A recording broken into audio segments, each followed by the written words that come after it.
Allow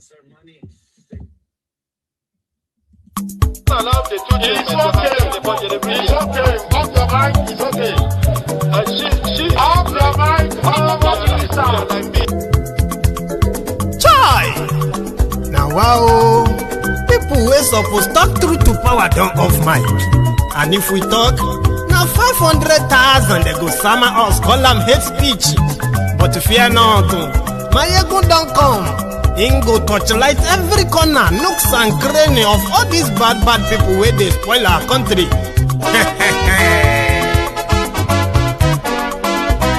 So my people make we loud, oh yo yo. Maiyegun don't come, oh yo yo. My people make we shout, oh yo yo. Maiyegun don't come, oh yo yo. Maiyegun don't come, man of the masses, oh yo yo. Maiyegun don't come, oh yo yo. Maiyegun diary Politico, yeah, yeah. Maiyegun don't come, oh, yeah, yeah. This one not the off in mind. Oh, yeah, yeah. Maiyegun don't come, oh, yeah, yeah. Can in the touchlight every corner. Oh, yeah, yeah. Maiyegun don't come, oh, yeah, yeah. Okay, some people be they holla say they want the power. Chai. Them be promise us say we go get light and power. Nah. Them hustle sote they can't get the power. But now they know they do anything with the power. Sure. Every day, dollar just they get the higher power over naira. See them talk say make we off mind. But thank God say Maiyegun don't come. So my people make you loud, oh yo yo. Maiyegun don't come, oh yo yo. My people make we shout, oh yo yo. Maiyegun don't come, oh yo yo. Maiyegun don't come, man of the masses, oh yo yo. Maiyegun don't come, oh yo yo. Maiyegun diary Politico, oh yo yo. Maiyegun don't come, oh yo yo. This one not they off in mind, oh yo yo. Maiyegun don't come, oh yo yo. Person where they do evil, no one make person talk. Them say that Maiyegun, that man too they talk. He too they talk. Say Maiyegun diary, he they hot like pepper. But every day then they take money in bulk. Woman picking they the street they hawk. Still them talk say make we no talk. But thank God say Maiyegun don't come. So my people make you loud, oh yo yo. Maiyegun don't come, oh yo yo. My people make you shout, oh yo yo. Maiyegun don't come, oh yo yo. Maiyegun don't come, man of the masses, oh yo yo. Maiyegun don't come, oh yo yo. Maiyegun diary Politico, oh yo yo. Maiyegun don't come, oh yo yo. This man not the off in mind, oh yo yo. Maiyegun don't come, oh yo yo. Aha. Now you not done here. All these bad politicians, then we call themselves politicians. When they thief our money, we no want to make the common man get what he supposed get for this country. And I never hear something. Now go hear one, Maiyegun, you go show na paper. Maiyegun diary Politico. So my people make you shout, oh yo yo. Maiyegun don't come, oh yo yo. My people make we loud, oh yo yo. Maiyegun don't come. Yo yo. Hello there, brethren. So good morning to you. Good afternoon to you, and then a good evening to you from wherever you are joining us. It is Maiyegun live. Yeah. Thank you very much for joining me. You know what to do after tuning in, reading the caption of the broadcast. Make sure you actually read the description of the broadcast as well, the body, and like it, share it. Invite your friends, invite your not so friendly friends, and tell them that Maiyegun today, they can join us. Maiyegun is live. It is actually going to be an interesting evening because of the topics of discussion I have brought to you this evening. So, but we are going to start first with the latest one, which is the meeting called by the ADC in Abuja, Transcorp Hotel also in Abuja today. In attendance, you have the Atiku, you have Amaechi, Obi, Mark, and the rest of them. They were there to react to what they call the state of the nation, state of the country, the electoral act, the state of the economy, the type of government, and election, and all of that stuff. So they categorically rejected the signed 2026 Electoral Act, one signed by Tinubu a few days ago. So their next call out is that they would have to resist it enough that the 2026 Act probably would be revoked or something. I don't know how that's going to play out. So, but that is where we are going to start this evening, including a woman who has now become, the guest of the DSS, a woman that claimed that the Minister of Works, which is a Devulumai, owed her a whooping sum of 304 million naira that he refused to pay her. So Devulumai said she's been harassing him online, therefore called the DSS to arrest her. So they took her from from Ebonyi straight down to Abuja, and that now has become so escalated. So we're going to touch that as well as a Koolu's response to those who continue to claim, according to him, claim that he is the one killing the opposition. In his statement with the National Assembly guys, senators and others, right? He told them that they should not mind everybody saying that because he did not kill opposition because he's got no guns, sarcastically, right?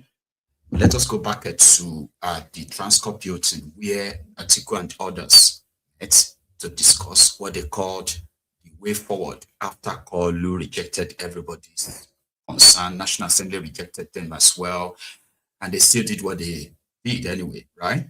So here. The clarion call that we must all. The National Assembly failed in its duty to act in the interest of the country and its citizens. This 10th Assembly acted solely in their narrow and selfish interests.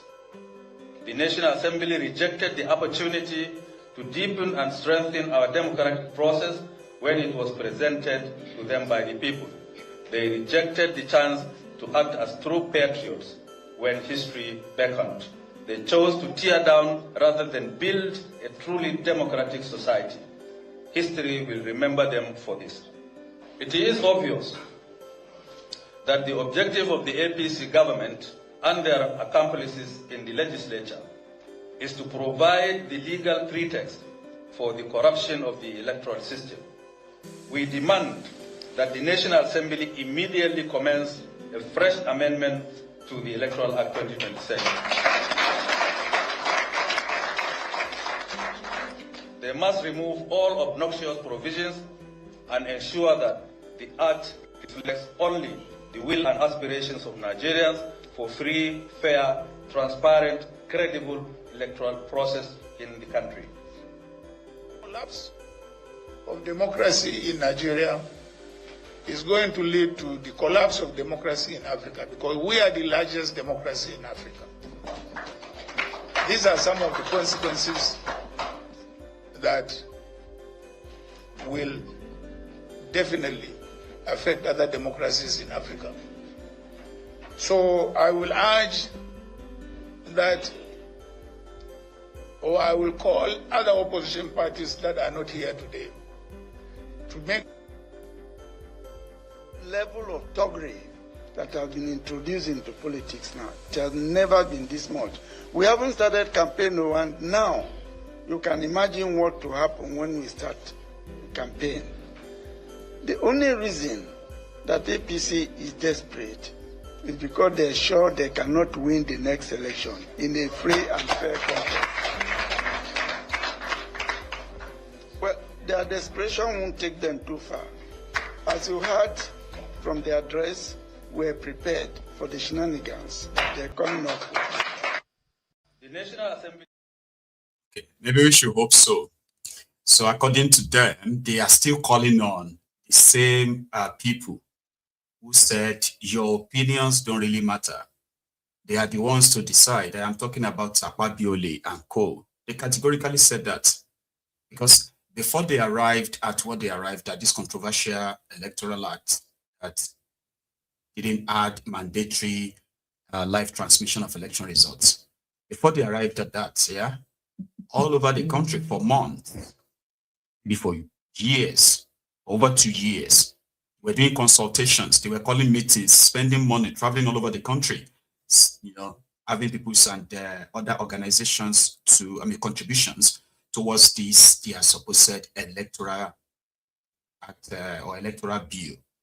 But they still did what they wanted to do. They rejected all of that. So now the opposition is calling on them to start a fresh amendment, which means just to ensure the mandatory live transmission of election results, which is not going to happen. But Peter Obi was there too, right? He actually had to, in fact, Atiku's first, Obi. Man of NNPP. That speech has actually captured all the challenges we are facing in this country. I never thought anybody would be asked to make any remarks after listening to that speech. But let me say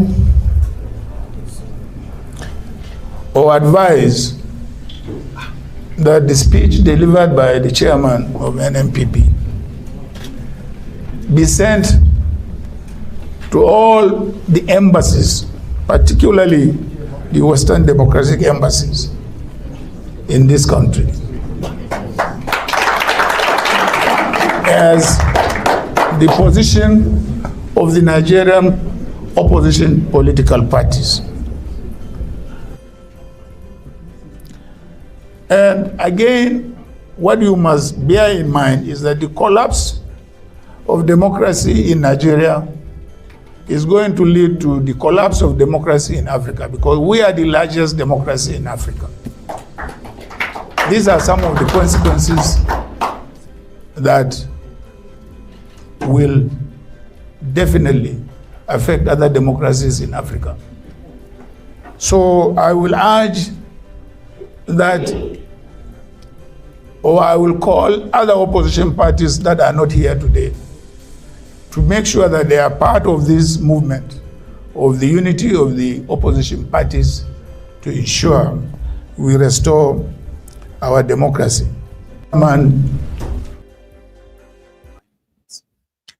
So it is a movement to ensure that the right thing is done. A free and fair election is conducted by Tinubu. How they're going to go about that, we'll find out. Here is Peter Obi's own statement at the gathering, because it wasn't just about ADC, okay? It's the collection of some opposition parties and their leadership that met in that Transcorp. Obi, sorry, this picture is a little bit, kind of like dodgy, jumpy. I've done my best to stabilize it enough, but this is the best I could do. Please manage it. A clear call that we must all be emboldened and build a new Nigeria. Next, we will now listen to the great mobilizer, soft-spoken, but that voice is a volcano.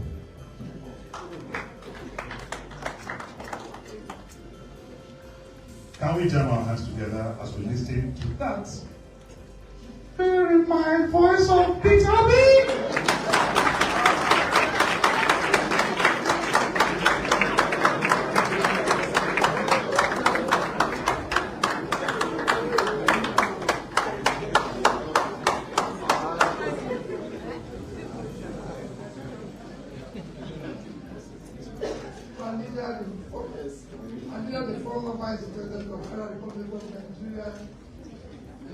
Chairman of all the parties, Excellencies, ladies and Lord, you are existing to.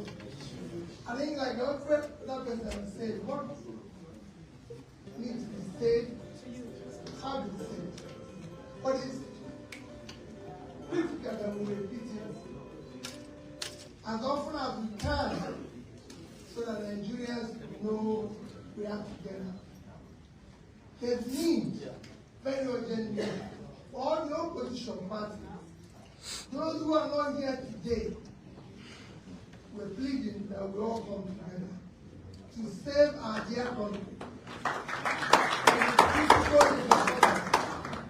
The government we have today, let say, and continue, is the worst ever in our dear country, Nigeria. There's no governance in Nigeria. The legislative arm is at its worst.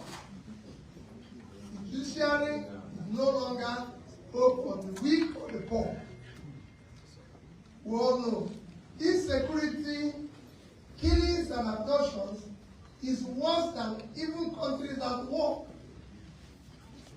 Just in the past 1 week, 34 in Kenya, President on there, 50 in Zamfara Friday, and today, even while we're speaking today, over 20 already in Adamawa. Sick is all over the country. I just mentioned a few. Poverty has increased dramatically in the past 2.5 years, from 8 to 7 million to about 140 million today, the highest in any country on earth. In fact, we now have almost over 30% of all the world poor living in Nigeria. We now have more people living in Nigeria, a country of 240 million, than China and India, a country of 2.8 billion combined. And that's decreased growth. This government has borrowed more in 2.5 years than all the governments since 1999, without anything to show for it.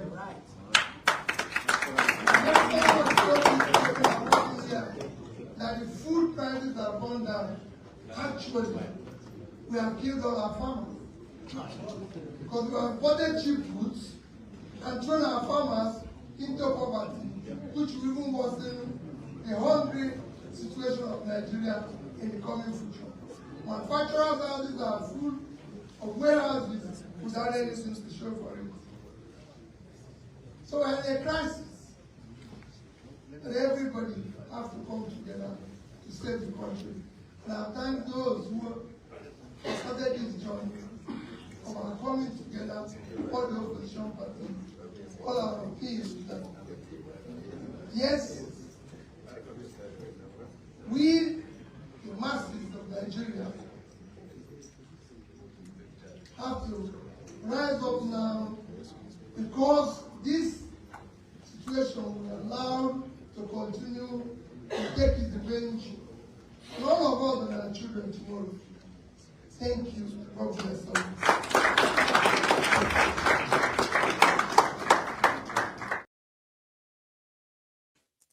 His own message is almost the same all the time, reminding everybody that Nigeria needs saving.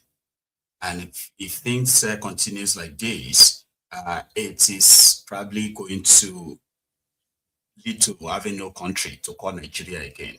That is his own message, making everybody understand what is at stake and why they have to save Nigeria.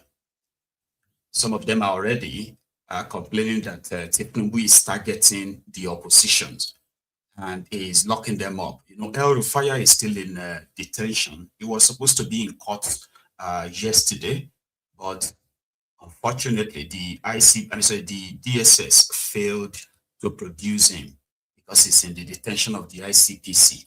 ICPC is yet to charge him to court and all of that.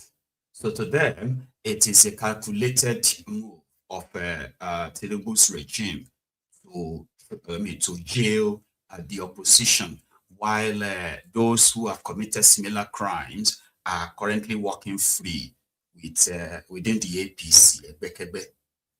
So Buba Galadima was with the ssue this evening, and he actually said something similar. Listen. In the room I walked into the room earlier at that press conference and I saw the atmosphere. It does look like a dissatisfied group of people who feel that something is fundamentally wrong in the polity. But this law is passed and settled. In law, it's passed. You are asking that they should start another process of amendment. Is that possible? Why not? I thought the entire law itself was an amendment to another law. What stops them from amending this one also? Technically. And we are angry. We shouldn't be the only people angry. You should be more concerned. Because if things happen, I don't think you can afford running from this place and reach a fellow doing Nkwara.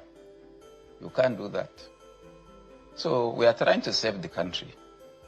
These people in the 10th Assembly and the government of APC don't even know that by their actions, they hurt themselves. They make themselves hated by citizens, groups, and other political interests in the country.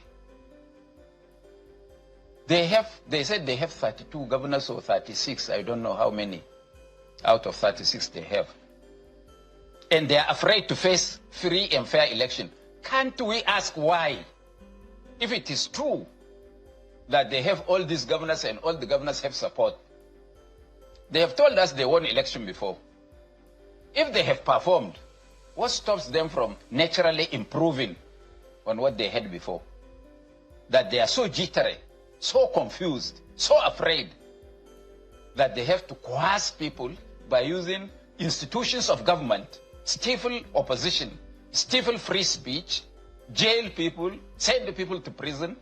They think they will be the last government in this country. Who have they jailed? You don't know? You are not aware that in Kano yesterday there was a massive demonstration by young men and women who accused the director of state security in Kano for aligning and becoming a bodyguard of the governor of Kano? You don't know about that? You don't know that Rufai is in prison? You don't know that Malami is in prison? Which of them can swear by the Quran or the Bible that they haven't done worse things than Malami and Rufai did? So the government is wrong for prosecuting Malami and Rufai? I'm not saying they're wrong, but why are they selective? There are those who some of those people who presided in the amendment of this bill are accused of stealing 500 billion naira of Nigerian taxpayers, and they are presiding over our destiny. Are you not? You don't feel concerned? So I just want you I want to get it right. Are you concerned? Are you not feeling concerned?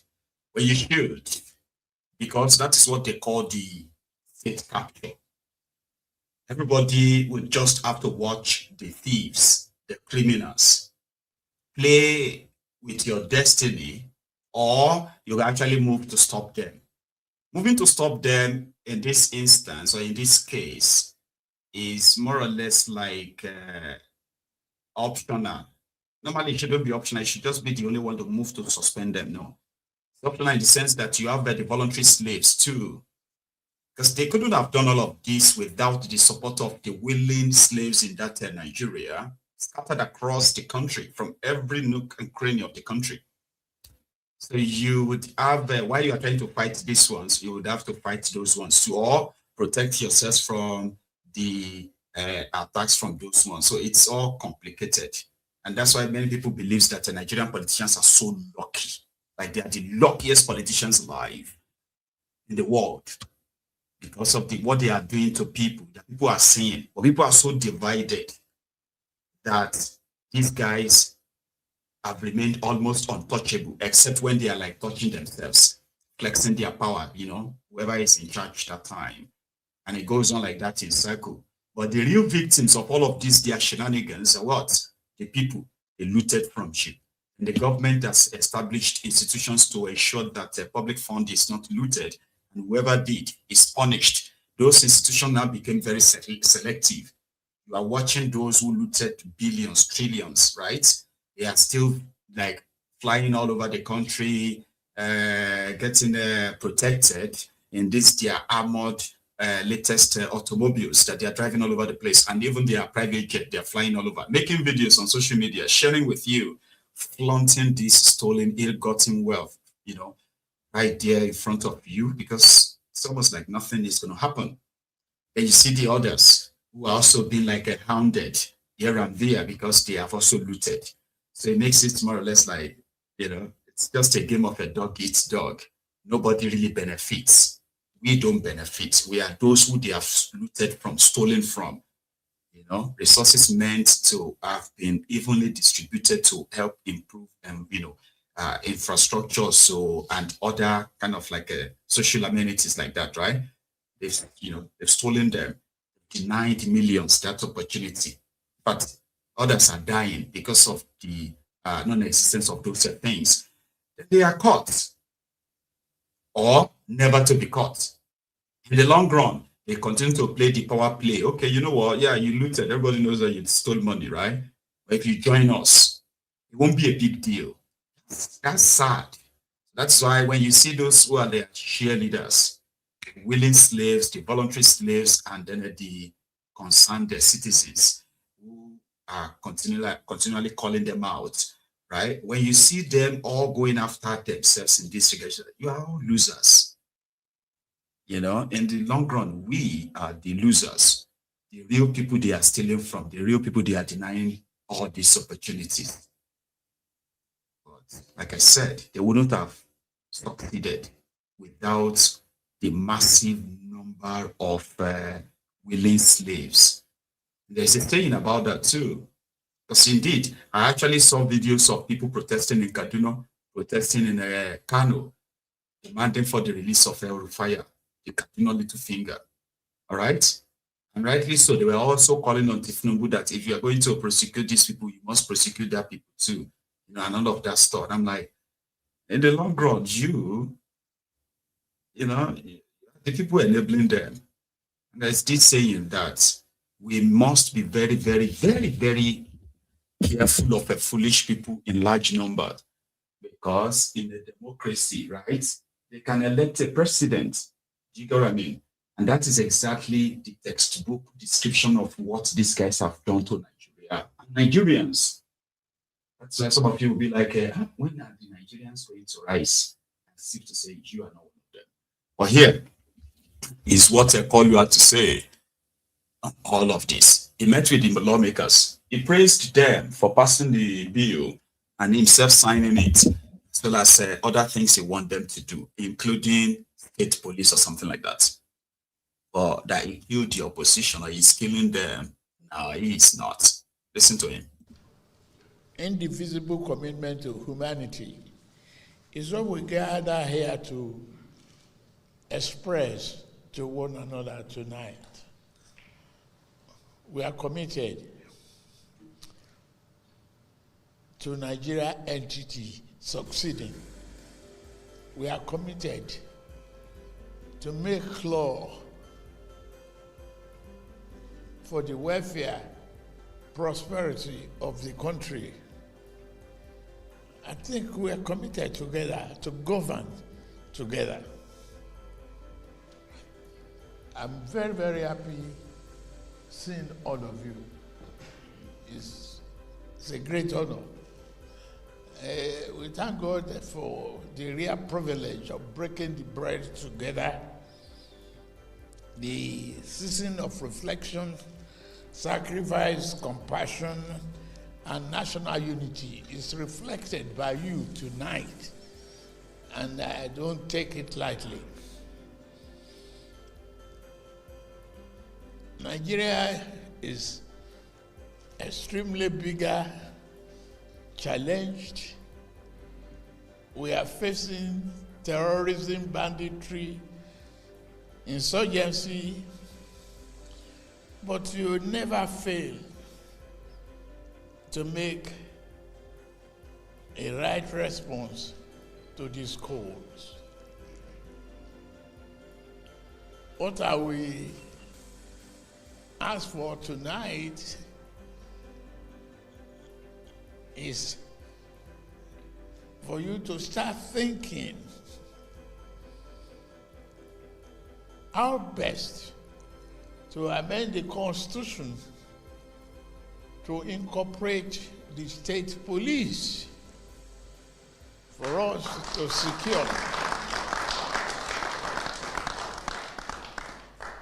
secure our country, take over our forests from marauders,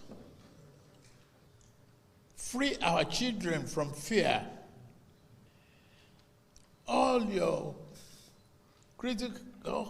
support that I've enjoyed, I will promise that I will continue to enjoy it and will not take you for granted.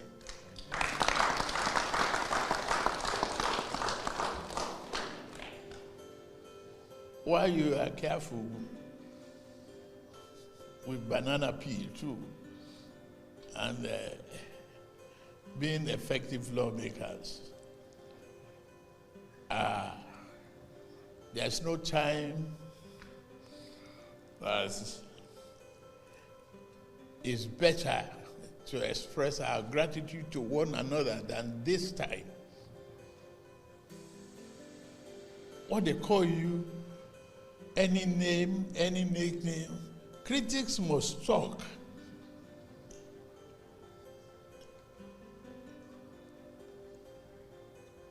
When they accused me of killing opposition, I didn't have a gun. I could have given myself a license when I have the authority.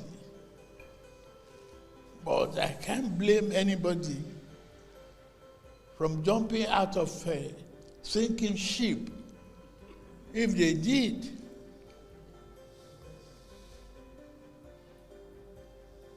what we have faced that in the challenging period of this country, the terrorism and banditry is causing us the havoc.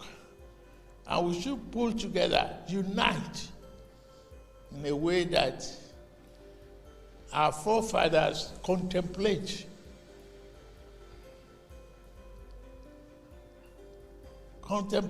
to bring about a constitutional democracy and pull us together. They didn't say we should fight. It's a good thing that we are working in harmony. We are looking for a country that evolves, that takes care of its citizens and protects all of us. May God Almighty, who gave us this period, this reference time, to say that there's a coincidence of fasting in a Muslim way, fasting in a Christian way. May God give us that good health to see many more years turn around for us. God Almighty to bless us. I thank you. I have a lot of credit for both reforms. Without your collaboration, without your inspiration, those reforms are not possible. We are reformists together.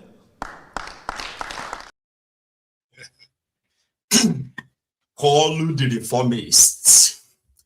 He's got no gun to kill opposition. So even though he could have given himself a license to, but he's sarcastic. He couldn't stop people from jumping from a sinking ship. Also, Koolu typical. To others, yeah, Tinubu and his 2027 is going to be a walkover, and they will do everything to fix that. The opposition will be opposition, the kind of opposition that Tinubu want them to be, and it is the one that is in total disarray, disunited, but they are very much friendly with the media, which means they will be pretty much asking people to do something, not actually them organizing and leading it in that sense.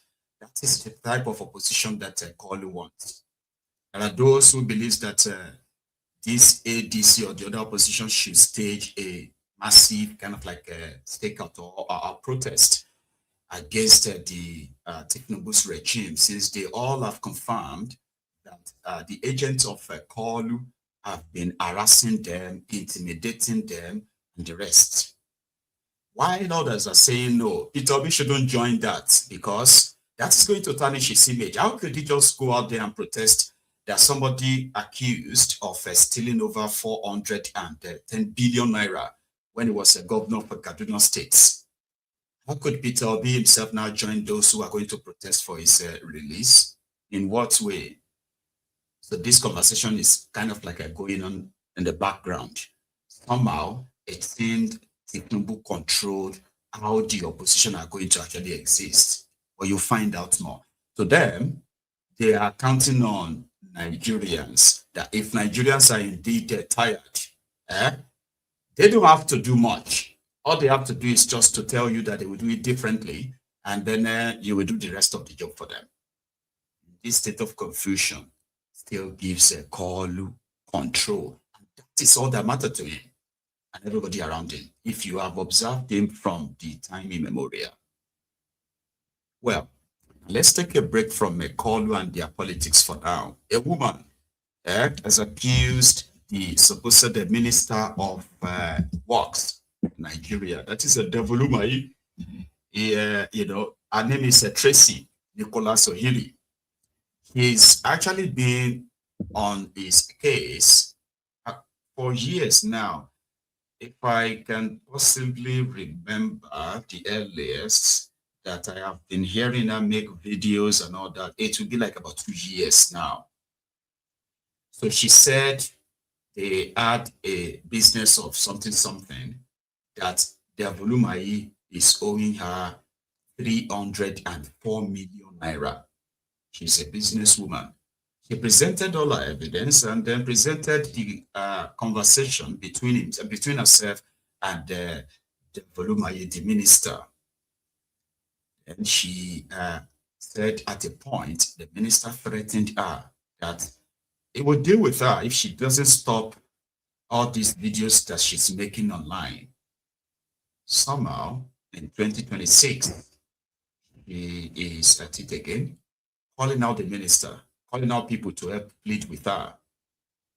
In response, Devolumai called the DSS to pick her up. So they picked her up from her home and then carried her to Abuja, where they detained her without access or denied her access to her loved ones or even a lawyer. But fair enough, she made a video before she was taken from her state to Abuja, and that attracted quite a number of people, including Amaechi, as well as some other lawyers, who started tracking her to the DSS detention until they took her to court today. For what? For defamation of character, according to Devolumai. So I'm going to give you the sequence of the events in one clip. It's a long watch, right? So we can hear the details. Here, please. For a starter.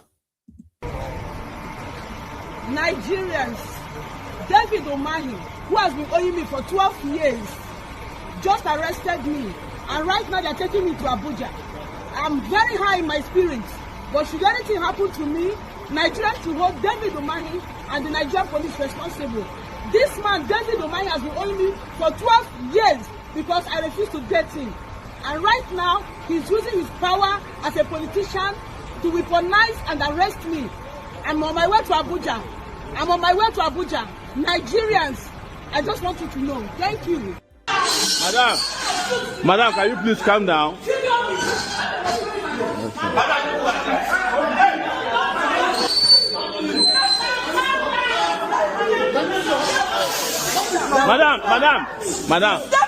Madam.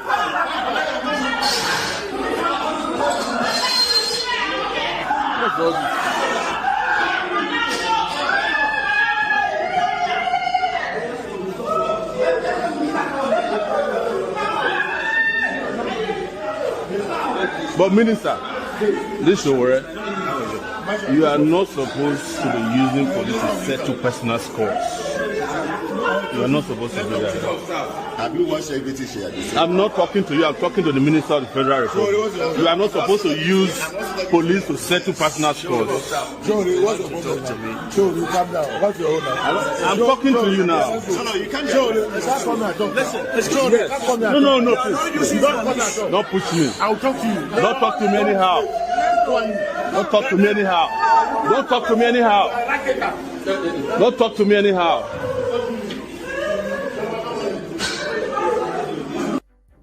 David Umahi, whose video has been circulating the internet, where he's parading himself as a dangerous man.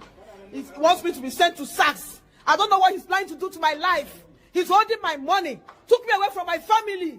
David Umahi, who parades himself as a dangerous man all over the internet, he's taking me to SACS, where they keep criminals. I am not owing him. He's the one that has been owing me for 12 years. He's still the one lying. How can a Nigerian politician, liar, he said he has never met me. Police saw all the evidence and they're calling it black. He's using them. If anything happened to me, Nigerians, take note that you will hold David Umahi and Nigerian police responsible. He has taken me away from my family. Why is with his own family? And he's still the one owing me. President Bola Ahmed Tinubu, this corruption cannot happen under your watch. President Bola Ahmed Tinubu, your minister is corrupt. This cannot continue to happen under your watch. For how long will I continue to use Nigerian police like this? I met Engineer David when he was the PDP chairman, and he invited me to the States to come and exhibit my craft into the business of corporate gifts. So I came to the States on his invitation 3 times. So one morning he woke me up around 5 a.m. Then he was now the deputy governor and told me that he was going to contest as a governor, that he would be needing me to produce promotional gift items that we can use for campaign. So I told him, okay, sir, since we've had different presentations with you and you picked some items, I'll look through what you picked earlier and see, and also advise better what can be used since they are for campaigns. So I asked him what about the mobilization, because we had initially given him quotation. He told me to please go ahead, and he doesn't have money, that he is going to Abuja, that he has been going to Abuja to and fro to meet with Goodluck Jonathan to help him raise funds for his election, because he's having problems with his principal. That is the governor as at that time, one Amaechi. That was what he told me. So I didn't still go ahead. But he kept on calling me and pestering me, because all the while we went to the States, this man never gave me money for fuel. He never gave us accommodation. I used to pay in his hotel. Also, I used to pay money in his hotel for myself and my staff. The only time he asked us to stay in his house, the man did not allow me to sleep. He tied towel on his waist and came into my room and was pestering me. I had to tell him, okay, wait, let me give my staff a Bible. I ran away from the place where he was and entered my staff room, and they locked it. That was where I slept because of David Umahi's disturbance. So his staff, his boy, Silas Emeka, is saying, okay, so we produce this gift items. I have to carry my children's school fees, gather money, borrowed money from even individuals, and produce these gift items. After I finished producing it, I called him. He said I should bring them to Ebonyi State. I hired a truck with my staff. We went to Ebonyi State, lodged in a different hotel, because each time we lodge in his hotel, which is obviously expensive, Osman Hotel, we pay our money. He is inviting us, but we are paying our money. So we have to lodge in a different hotel. So he told me that even as at that time he was in Abuja to source for funds for his election, he sent his boy to come and lead us from the hotel where we lodged to his house. The boy took us to his house and we offloaded his goods in the presence of his wife, his children, and his workers. They took time, because the goods were not small. They took time to offload it in his house, and he told me thank you. He never gave us money for fuel. Even that day we didn't have money for fuel. The driver had to provide money to fuel that truck, and we came back. It was not an easy journey, but we made it back to Lagos. So I gave him time, because I know that once they do election, they don't always have money immediately. So I gave him time. After 1 year and 8 months, I started asking him for my payment. While I'm asking for my payment, David is asking me out. While I'm asking for my payment, David is asking me to date him. I told him, sir, one day I got so frustrated. I said, sir, can you concentrate and pay me my money? Stop telling me about dating you. I've told you I cannot date you. He became angry and hung up on me. The next thing, he sent me a message which is on my phone right now by David Umahi's number. Everybody that knows David knows this kind of number. He sent me a phone, an SMS that I insulted him. I will teach you a lesson. for insulting me. I can show it to the whole Nigerians. I can show that text message to the whole Nigerians. He said, I will deal with you for insulting me. So that was it. Since that day, he blocked me. He never picks my call again. Sometimes if I ask for my payment, he will tell me that God is busy. I said, have mercy on me and give me my money. Let me pay my children's school fees. He will tell me that God is busy. So he blocked me and he never took my number. So when I use another number and call David to mind that, sir, I'm coming to your state. And when I get to your state, I will block the government house. The power people will go in or out until you pay me. Do you know what David told me? David told me that if I get to a boy, he said that I will not come out alive. I said, why would I come out alive? Are you not owing me? He said, what happened to those Miller engineers will also happen to me. That was the last time I spoke with David Umahi. So when my dad became sick, I needed to fly him to the US for proper treatment. I said, I have money. Why will I have money and be suffering like this? I said, reaching out to David through other phones because he has blocked my number. He said, let your father die if he needs to die. That was what David told me. So, when my dad died, I was so angry. I came on social media. Remember, all these years since 2015, I have not brought it to social media. When my dad, the day my dad died, and he was put in the mortuary, the next day I came on social media and started asking Nigerians to please come to my help, calling on Mr. President to plead with David Umahi to pay me my money. I am asking for my payment. My money is my right. I took risk with my staff to take this job to Ebonyi State. Shockingly, David Umahi sent policemen to my house. I just dropped my children off at school. Getting back, I've not even had my bed. They arrested me and brought me straight to Abuja here. And do you know the shocking thing? The most shocking thing I've ever witnessed in my life is David Umahi. Right in my face, when he was brought for an interactive section with me by his boy in the police station, in the police force that he's using. David looked me in the eyes and said he has never met me. He said it yesterday. I have never met this woman before. I'm only meeting her for the first time. I almost died. David Umahi said he has never met me. I brought my pictures with David Umahi. I brought evidence showing me and David Umahi in his office as a deputy governor. Fakorode said, how are we sure this is real? God, I weep for Nigeria. I weep for Nigeria. I'm not weeping because of my money. I weep because the common man, the ordinary citizen, have no hope in this country. The country belongs to only the Nigerian politicians and their children. The resources of this country belong to only Nigerian politicians and their children. If they are not using you, my dear, you are of no value to them. If they are not making use of you for the wrong reasons, you are of no value to them. His son has just picked up a form to become the local government chairman of his local government. This same boy was a small boy at the time I produced these items and uploaded it. Do you know that David Umahi denied that he has no daughter called Paradise? Meanwhile, on the day I uploaded this book, I was playing with his daughter in his compound, and he said, what is your name? He said, Paradise. He said, another one is Heavenly, who we are playing. So, do you know that right now, his son is coming to also continue ruling Nigeria with the iron hand his father has been using to rule us? So you can see, what hope does this country have for the common man? None. And that is one thing about Nigeria. I will explain that to you. Everybody knows that things are not really going the right way. The impunity of the politicians, they are not hidden. They are open secrets. Before, politicians would be kind of like disturbed, worried, whenever any of their secrets makes it to the public. It becomes scandals, right? These days, they are not scandals to them. They are nothing to them. So everybody knows. But the problem is that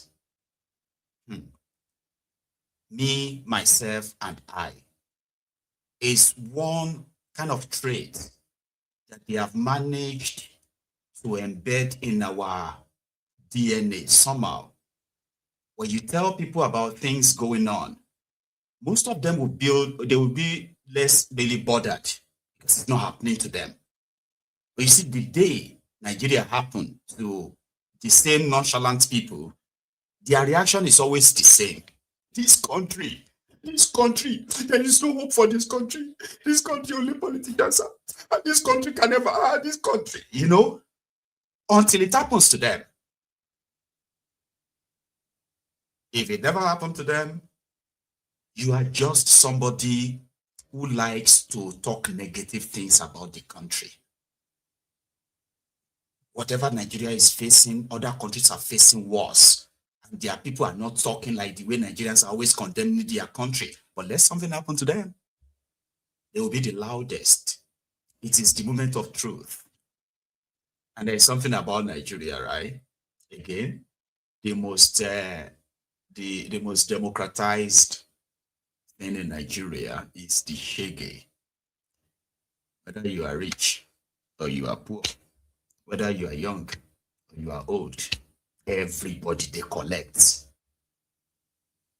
And since Nigerians are those who are always going to endure, cope, most of the time, when they are boxed to the corner, to the wall, rather than for Nigerians to turn back and face you, but they go make hole inside the wall. They will tell you that about sense. I will make hole inside that wall. Since I am the first person to go inside, everyone that followed the hole I made, and they will just be the human shield for whatever is coming for all of us. So before it gets to me, it will first get to all these people. So rather than turn back, I actually face the chaser. But for this woman, she's been fighting for her life. Imagine somebody who happened to be a deputy governor, who wants to be a governor, using that same position to promise good return on investment. I want to be the next governor. I don't have money to actually get all the materials together. Can you help me? A woman. Oh yeah, sure. I'm going to be working for the deputy governor, who is likely going to be the governor next time. So why not? Until she got used. She would have gotten her money if she had allowed him to sleep with her. Because that's what they do. I know. It's crazy. It's like they will tell you, Nigerian politicians will tell you that the moment you become, maybe it is true though, right? The moment you attain a position of power, women will be throwing themselves at you because they all want to come and take something from you. So that moment, right, this goblin person who suddenly feels like he is the most handsome enough that could have his way with any woman. And it works for them almost all the time until they will meet somebody that will be like, no, and they'll be surprised.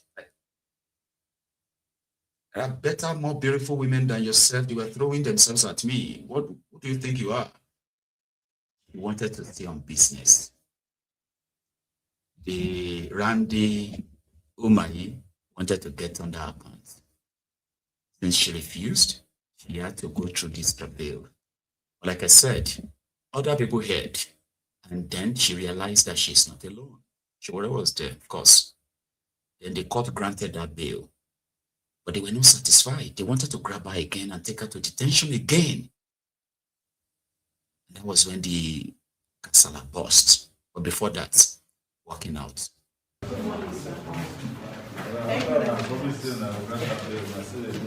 David Umahi, I'm not afraid of you. Thank you, sir. God bless you. Only president we know. Stay strong. Yes, David Umahi, pay me my money. I'm not afraid of you. You can lie all you want. David, you must pay me my money. I supplied goods to you, directly to you. You woke me up 5 a.m. in the morning. You should also ask and asked me. Goods and services. Yes, goods and services. I brought it to your house in Abakaleke. Yes, you know me very, very well. Just because you asked to date me and I said no. You turned it upside down. Sir, you will give me my money. They said you're an honorable minister. David Umahi, there is nothing honorable about you. And you are using police to oppress me. The only police officer that has been nice to me since I came to Abuja is one Maya, Ilya, and one Mr. Ali. The rest are so wicked and mean. The one that is my IPO always call David and his PA to give them information. And he'll be asking her different questions. If I'm weak, if I'm broken, I can never be broken. Yes. David, I can never be broken. You will pay me my money. I will press your neck. Yes. You cannot lie that you've not met me. And Fakolode is your boy. Frank Mba and Fakolode is your boy. In the cell where I slept last night, there are 4 men from Ebonyi State. Fakolode brought them all the way from Ebonyi State and locked them up on the instruction of David Umahi. How long will this continue, Nigerians? This is so painful. David continue to oppress women. What did I do to David? I'm only a woman who is working so hard legally to feed her children and her family. What did I do wrong? By answering you and working for you without mobilization. David, pay me my money. I want all right-thinking men and women, God-fearing men and women all over the world to stand up for justice. Yes. David is owing me, and I need my money paid with interest because 12 years is not 12 months. Yeah. God bless you all. God bless you all. Right now, the initial money is 25.4, but today, the money that David is owing me with interest is worth over 304 million. God bless Nigeria. Yes. God bless you all. Thank you.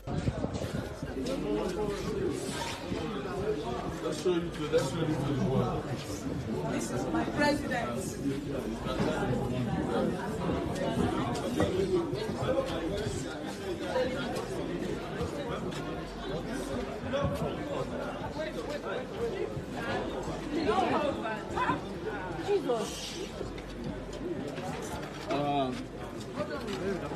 Everybody should.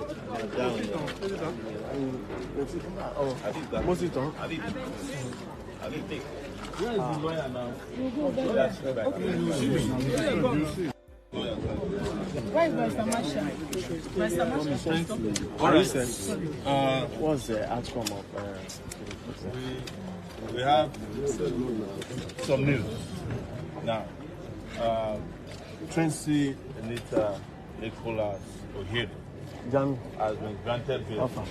The magistrate here, I think this is zone 2, right? Yes. Magistrate calls zone based the remand of a person for perpetual investigation. The police has detained her for the last 3 days. They have molested and harassed her. They have denigrated her. They tried to reduce her to nobody. They brought the Minister of Works, put them in a conference room for the minister to do whatever she likes with her. We all saw the video. And they shamelessly came here today to even come and present the video as evidence of why she's not been granted. Somebody is fighting for her, right? But the magistrate did very well and granted bail. I think the sum was 1 million naira, 2 persons in life sum. I opted in court to be one of the shorties. Even though I'm having problem with, because I'm an environmentalist, I don't have light and water bill. I use borehole and I use solar. But we'll have that conversation to ensure that the bail condition is right. This is a defeat of tyranny and oppression. And we can't proceed without thanking the Nigerian people, especially those who have intervened across board on social media and beyond social media, that's offline and online, to say this injustice shall not prevail in their time. We know the police and we know the Nigerian government. We want to use this opportunity to reach out to the new acting Inspector General of Police. This is what I was telling him yesterday. They have to end this nonsense in police. The idea of police being used to harass citizens who are freely demanding for better governance, who are demanding for their right. If he continues under his regime, which started yesterday, we will have no option than to face him as well, the way we face his predecessor, who is now disgraced out of office. But a lot of people are vying for Disu, that is a decent person. I am not in the business of vying for the police. I'm in the business of asking for fundamental rights for Nigerians.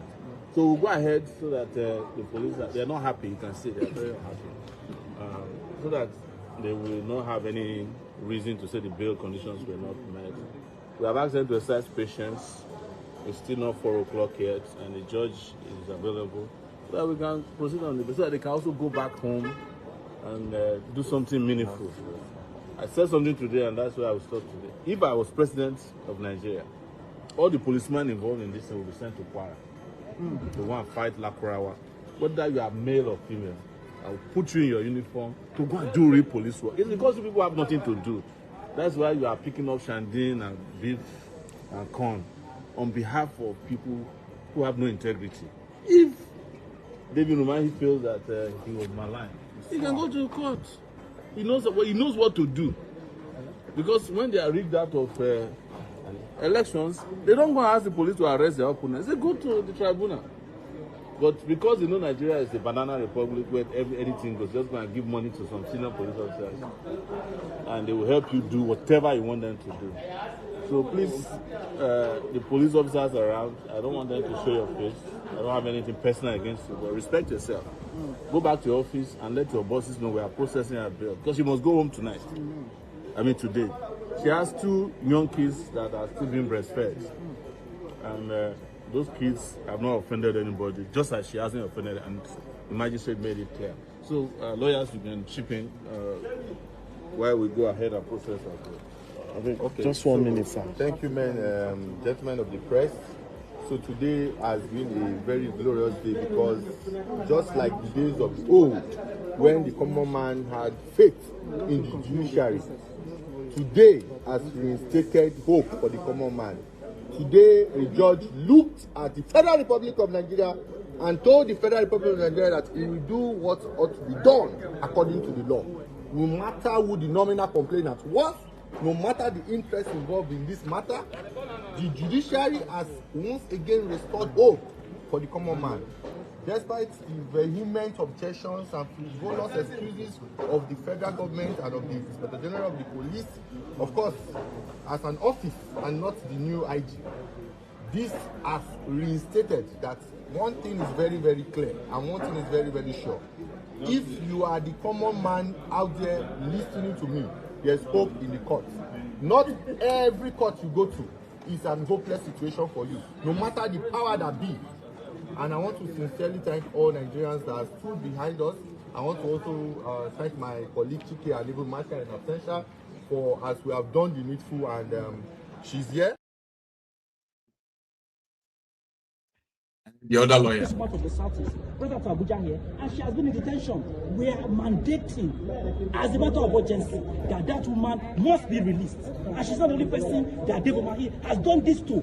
More than 20 women has come out publicly to say the moment they ask David Umahi to pay them their debt, he uses the police to harass them, arrest them, and lock them up. And these women have come out to say that David Umahi would not pay you once you refuse to sleep with him. Well, that is not our business. That is the allegation. But what we're saying is this: no matter what the allegation is, if you are owing a woman for a contract she has accepted and she has documents in that regard, you are bound to pay for her, and you have no right under the law to start using the police as a means of suppressing and gagging people who have simply asked that their right be enforced. So we're calling on the president to call David Umahi to order, and to also mandate this new IG, to also mandate this new police IG, that he must act squarely within the mandate of his office. The constitution is very, very express on what the IG is supposed to do. And the moment he bears up that road, he's our friend, we are not denying him.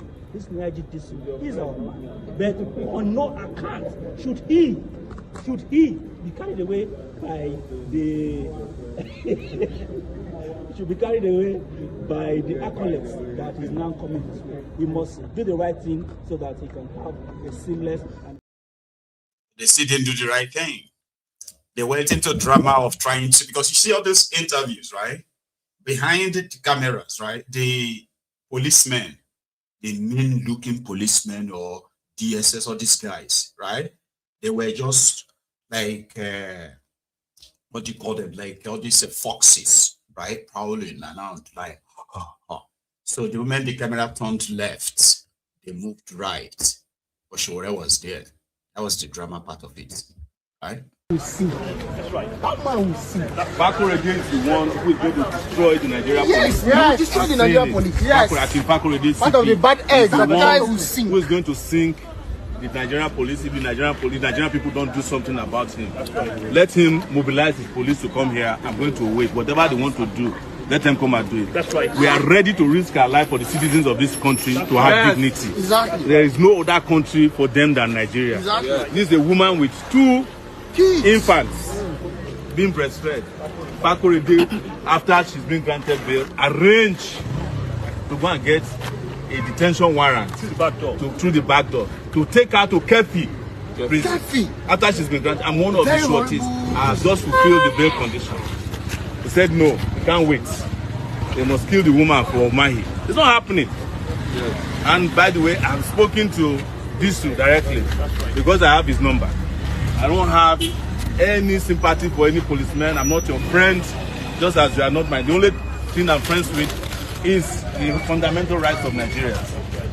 So, but he said, and we are waiting. Let him call his men to order. This might be his first test as the IG of police. But this is how we know whether he's IG or he's just a puppet.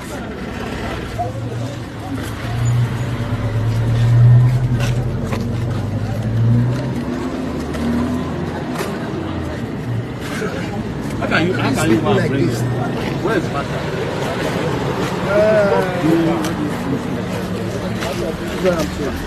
The man that even part of there, that your brother, where you don't run going here.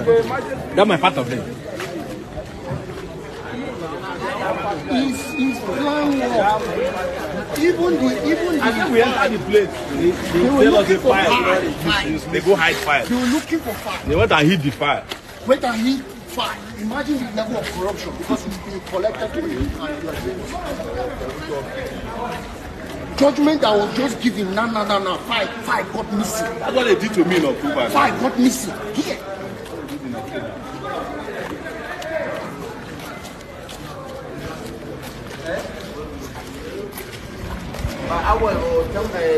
If they want to detain somebody, they can get the magistrates on Sunday. Yes. So let them go and find them. That's right. The judgment that was just given, that they went there to go and fulfill the bail conditions, things changed within a minute. They can't find the file of that judgment, so they couldn't find the file. Not only that, police have secured another detention order that she must be detained. And this time, they will be taking her to Nasarawa, out of Abuja. Because that's the power of Nigeria politicians. Do you know how many people that are in detention? The many people that the likes of Umayi, Hopeless Sotigba, Solu Domb, some of these guys have actually put away.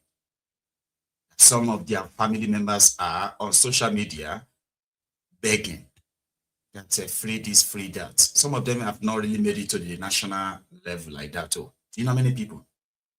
Write something on social media, they will pick you up. That's it. You may be there for months, possibly years.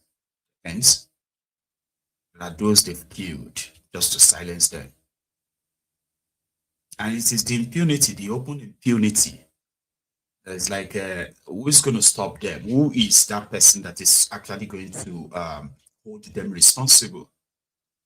When institutions that are meant to do that are the ones being used, you know, you're fighting a minister. I will show you in this country, this Nigeria, who are you? And it's just one phone call away. And they'll grab you, push you away. You know? It is Nigeria, unfortunately. So one of the lawyers that came to represent El Rufaiand yesterday, hoping that DSS or the ICPC will bring him to court, had this to say, because without his presence, that means the court case or whatever it is can't really continue until he showed up, right? Meanwhile, even the charges against him itself, which is spying on Rebado, that you know, they tap the phones, they listen to their call. That statement is why the DSS sued him. So DSS that picked him up took him to the ICPC, and then ICPC put him in a detention that we have no idea where. The DSS, it's the civil that took him to court, sorry, that charged him to court, but then failed to produce him in court.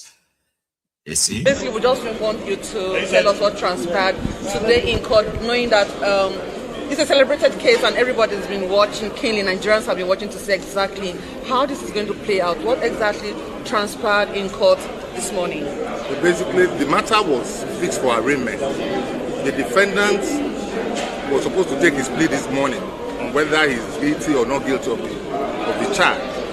Unfortunately, we couldn't produce the defendant because he's been detained by ICPC like you know, DSS has no control over ICPC. So it was against that backdrop that we sought for an adjournment to enable us producing for arraignment. And then the matter has now been fixed for 23rd of April 2026 for arraignment. Okay, Mama, in a twist of fate, he has also sued the DSS for 2 billion naira on abuse of court process. How would you react to that? We also thought there was going to come up this morning on this fundamental rights suit. No. What happened was he filed an application before this same court seeking to quash the charge. And it was in that application he sought for a relief for 2 billion naira. So that application is not right for hearing. It's premature. And we made that point to court that until the defendant is arraigned, no application can be entertained. So that's the position. All right. One from me, sir. The defense counsel made some submissions in court that the charges were filed 16 and you are seeking 2 weeks after. And he says there is an end to it. What do you make of that statement? No. Indeed, the charge was filed on the 16th. But ever since the charge has been filed, the defendant has been in. He was first in EFCC custody. Then subsequently he was taken to ICPC. We have no control over what ICPC and EFCC, do with the defendant. So we explained that to the court, and the court, indulged us. So it was against that backdrop that the matter has been adjourned till 23rd of April. And if you recall, we were seeking for a short date. We were saying from the 10th because we do not want a situation where we will come back tomorrow or next week and come and say the same thing. We don't have that assurance that it will leave ICPC before next week. So we sought for the 10th, but the court in its wisdom, having regard to the convenience of the court, gave us 23rd of April 2026 for arraignment. So that's the position. Your full name, please. My name is Oluwole Aladedoye. Basically, we just want you to 24th of April. So that means El Rufaiand may be in detention till April and beyond. Malamu, they took him to court since November. Then in December 2025, the court granted him and his wife, his son, granted them bails. But do you know that up to this moment, Malamu has not been able to fulfill their bail conditions? He is in Kuje. How many of you know that? He is not in detention, no. He is in Kuje prison. That's where Malamu is since at least December 2025. So this is what gets a lot of these guys, a lot of their supporters so kind of like riled up that Tinubu is just taking them one by one and putting them away without even like mentioning it or majoring it in his dealings, open dealings and all that. So some of them are now calling on the international communities to come and save Nigeria. International communities should save them because the way this Tinubu is going, he wants to kill opposition finally. I'm like, no, in 2019, when people were calling on the international community to come and monitor what was going on in Nigeria then under Buhari, my El Rufaiand, the Kaduna little finger, was the Kaduna governor then. And indeed, in response, he actually told everybody that if anybody should come to Nigeria to come and intervene in what is going on in Nigeria, they will return in body bags. Which international community are you going to call now? Those that are calling for anyone to come and intervene in Nigeria, we are waiting for the person that will come and intervene. They will go back in body bags. Okay. Because nobody will come to Nigeria and tell us how to run our country. Those that are... As you go by, guess what? That video was posted by the Ronukus. Because, it's actually a part of his conversation. He was making that threat because of the 2019 elections. That people will go back in body bags if they come to Nigeria to come and enter. They will not tell us and teach us how to run our country. Today, that Nigeria has happened to him. His friends have put him away. And his supporters are calling on the international community to come and interfere in what is going on in Nigeria, to come and save them. There is a repentant Ronuku, by the way.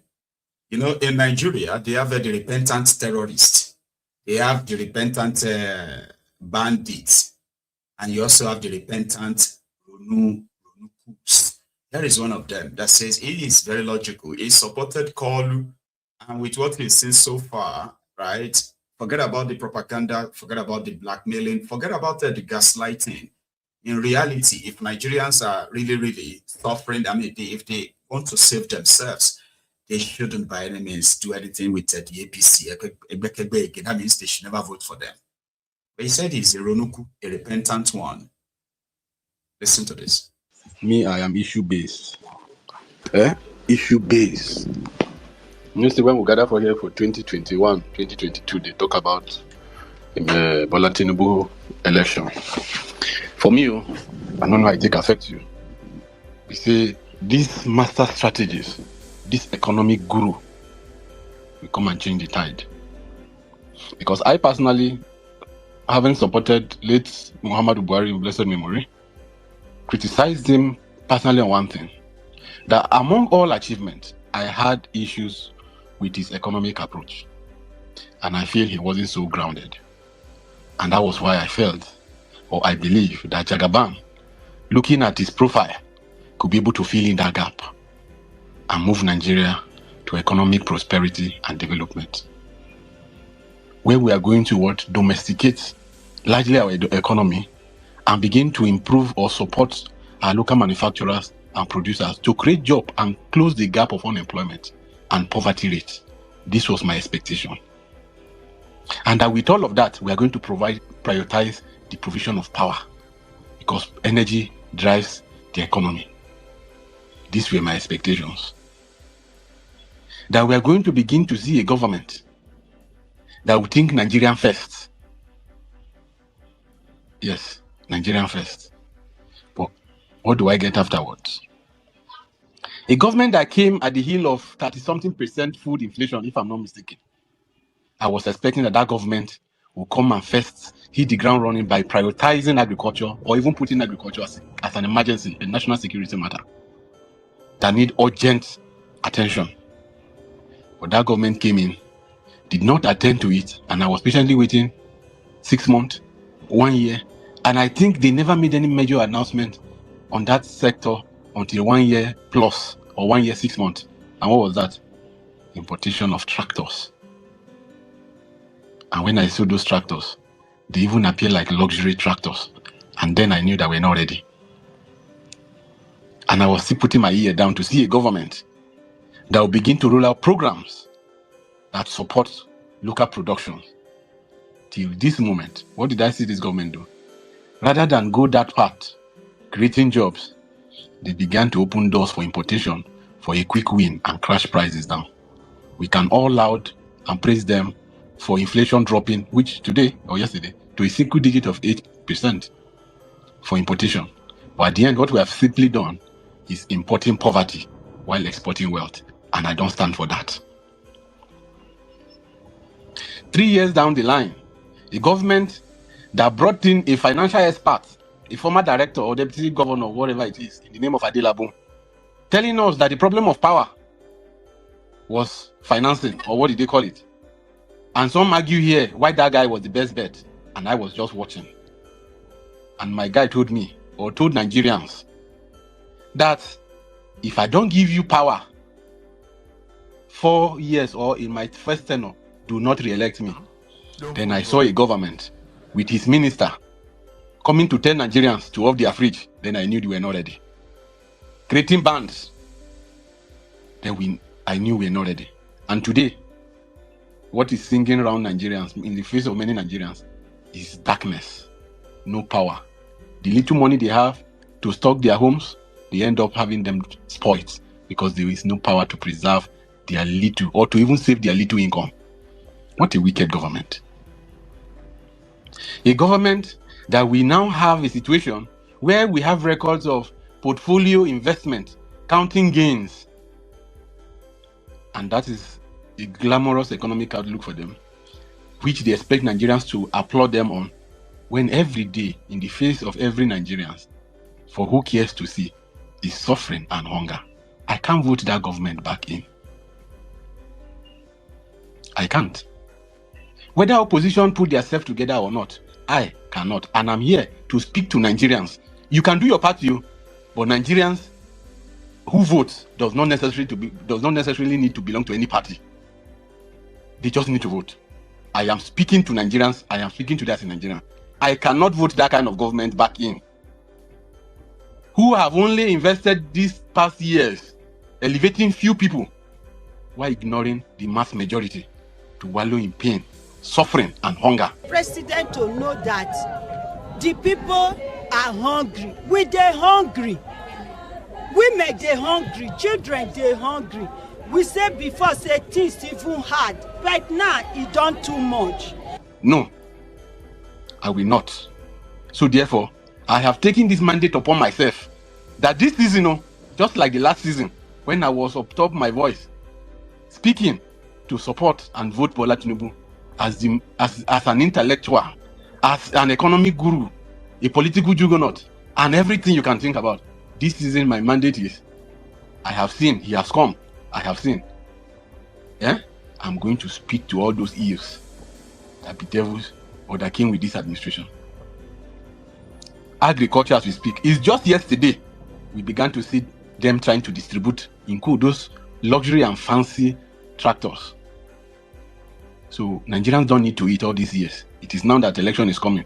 They are looking to go and produce for palliative, distribution of rice for vote.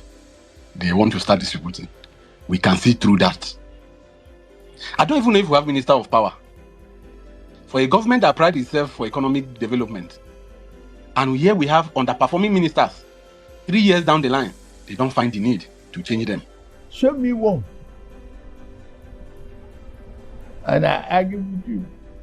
Right. Because why? They are all sounding or singing, on our mandate we shall stand. They don't care about Nigeria. Because we don't have a mandate. We have a vote. So Nigerians, wake up. This season, if you vote Bola Tinubu into power for second term, like in the words of Obasanjo, what you see before, na small, the next one na helele. And I no one see helele. Eh? So we cannot begin to import fake statistics. Beautiful economy on paper, and we cannot see it in the lives of everyday Nigerian. That is not the country I dream of. Every day my children are staring at me. I need a better life for them. Better than mine. And I cannot continue to console myself that, let's see the 8 years. 8 years will come and pass. The change starts now. For me. Yes, it starts now. You remove substance. Egbetokun. Egbetokun. Egbetokun.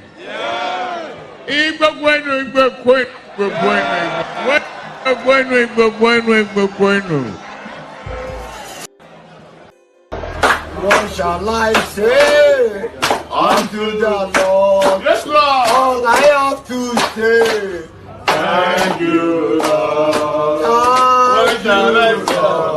Thank you, Lord.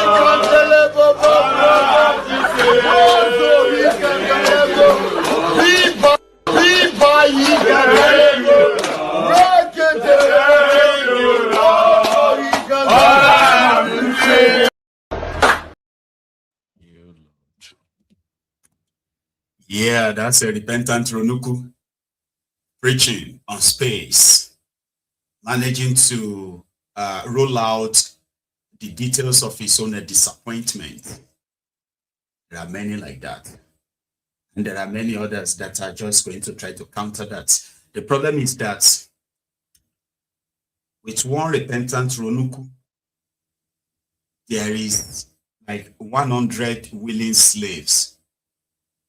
You get that now? That statistics, when you mix them together, it's still not going to be statisticking, in my own opinion, because one person there, I've seen the lights, I've seen this, I'm disappointed. That is what is called a democracy.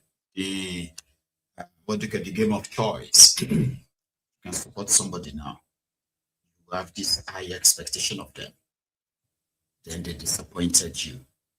There is no reason for you to renew such confidence anymore. It is pretty much like you are just now enabling them. So if they have done this, what is it that they're going to do when they don't actually need you anymore? That is going to be useful if indeed elections actually count. That's a different conversation, right? Kind of like what this guy is rolling out. So maybe I can convert one to repent. Maybe. Watch the rest. You removed subsidy. Agreed, I supported that policy without regret. What was the alternative? I don't know how many of you have been hearing us expanding in our CNG because, of course, it was obvious we had no infrastructure to support that. But we had the government who came on. In fact, some of us here were defending how when the CNG came up, they were trying to tell us, oh, it's exploding, it's not exploding, all of that. The government will do that. Where is the CNG today? We're back. Nothing. It's a forgotten issue. I think there's a presidential initiative for whatever compressed natural gas. I don't know when I heard them again. Nobody is talking of gas stations. Refill. No. It's all to the deaf ear now. I guess we have reached El Dorado. No. I'm not in for that. Right? So we cannot have such situation where few people, foreign direct investment. I saw it again on record. $16.7 billion on foreign direct investment. Only 3% of that money went into what? Production. The large chunk of it went into what? Portfolio investment. You know why? Because investors have seen a loophole to come and quickly cash in and cash out within a short time. So they invest there and move their money out quick because it's evidence that our economy is very volatile. That is not what I wanted. I was coming from a government I thought wasn't so economic savvy, but rather invested more or supported local manufacturers and local companies to strive, to begin to move. We saw the rice production. Whether we got there, at least we're heading somewhere. We saw the need where car manufacturers like Nord and Unison and what have you began to, we are saying them. But today, no. We are supposed to build on those gains, but we're rather on a decline. So much that even our budget underperformed 30%. Imagine Ministry of Health being allocated 0.067%. Is it for Dodo? That's 36 million. Or is it for Akara? What do they want them to do with that? A government that want to kill or expose our populace to health hazards, to diseases. A company that does not care about her populace, whether they eat or they are still healthy. Is that the kind of government that want to come and promise me economic prosperity? It's not possible because you need human capital for productivity. If you already have this kind of direction, there is no way you can believe anything they are telling you. I can't have a government that is forging legislation. You are the one in power with the majority, but yet forgery is still a case. We have never had it. For all that our National Assembly have been in the past, we've never gotten to this point where we have to start talking about forgery of our laws. That tells you that it's a government that is deceiving the people, that want to import something into the law at the detriment of Nigerians. I am a honest person. I like to be sincere. I go for the truth. I cannot vote such a government. No. I cannot vote such a government. I cannot vote a government that come to tell me how much they've surpassed in revenue and yet we cannot still finance our budget. I want a sincere and honest government. I want them to tell me that this is my economy and this is the price I have to pay and this is the effort we have to put in. So that when we begin to count the gain, I can smile that yes, the work was put in and we achieve it. Not the government that will want to deny my pain. That when Nigerians say they are hungry, they say, no, it's not. Look at the paper. The banks are declaring profit. Is all Nigerians banker? Are all Nigerians bankers? How many people are the bankers employing? How many Nigerians have money in their account? How many Nigerians can invest in portfolio investment?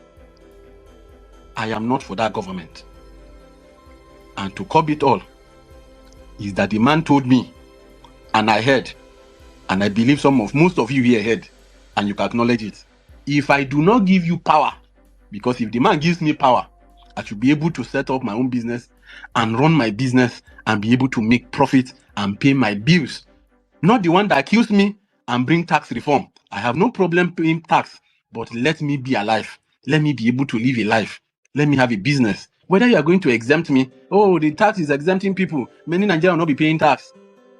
Nigerians are not living not to pay tax. Nigerians want to have sustainable living because you cannot tax poverty to start with. So it is not a breaking news. It is not an achievement to say many Nigerians will not pay tax because many Nigerians are already poor and cannot pay tax.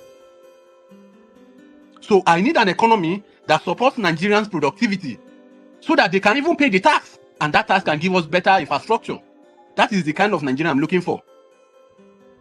I cannot vote them. They have deceived me. I expected so much. They promised us so much. Where is we are eating our corn. We are eating this thing that they want to convert maize, our agbado, to this thing. Employ military, let you feed them agbado and all of that. I don't know if we are still producing it or not through our maize. And what is the quantity since Bola Tinubu assumed office? Or the volume? Because I was looking Nigeria to be on the path of industrialization. Not to get there after 4 years. No, but to set that path for such growth, for such development path. And I didn't see it. All I see is quick money, a Yahoo economy. You know how our Yahoo boys are doing. That is the kind of government I see who open room for few people to come and cash out and run away. So, as such, I want to tell you, for people who mean well for this country, well meaning Nigerians, any love they show you, if that love does not give you power, I mean electricity, vote them out because they say so. Good evening. You remove subsidy. Right. You complain about unemployment, right. Yes. You complain about the fact that, oh, we are hungry, right. You say we want to protest, right. You say, oh, you don't have medical facilities, right. You say you don't have good schools and good teachers, right. You say minimum wage, right. It's right. To recruit from the youths who are unemployed, 33% unemployed.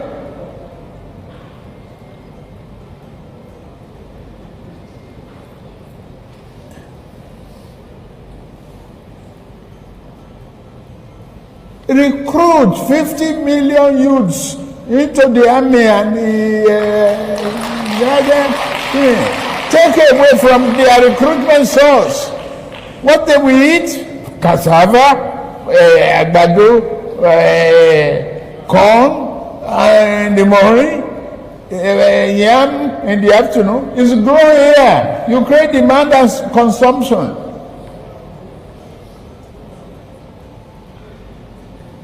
For over 5 million army of boot camps, we create our food. That's money for the farmers. That's consumption for the soldiers and skill development. Don't call them illiterate. Don't talk about illiteracy. Anybody who can own gun, who can handle gun, who can cock gun and clean the chamber and cock and shoot is technically competent to repair a tractor. Now to on far. Ma okuta to wa nbe ma yoku nbe. Ma sabi gbata ba nsa ewa. So Ironoku has presented his own position, and it's quite valid, if you ask me, right? Fortunately, people are expected to ignore all of these abnormalities, okay? And go ahead and live in the bubble, the fake one created by Koolu and his gang.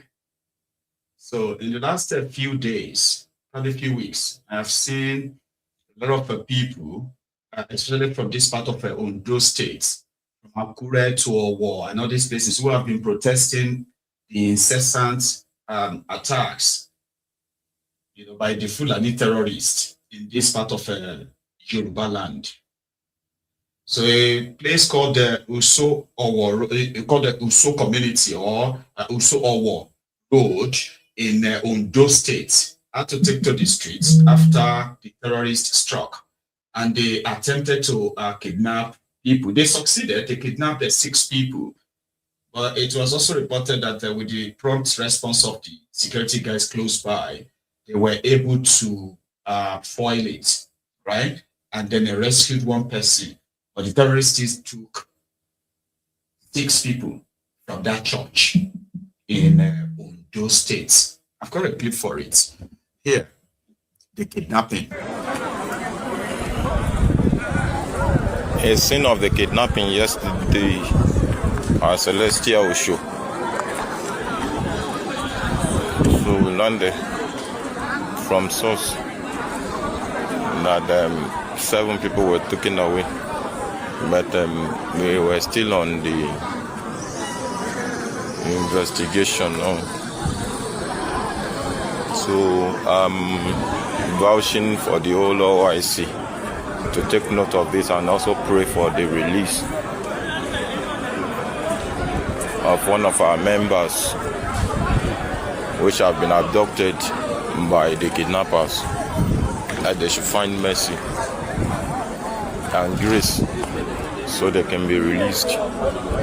Though security agencies are on ground now and a search on the victims are in progress.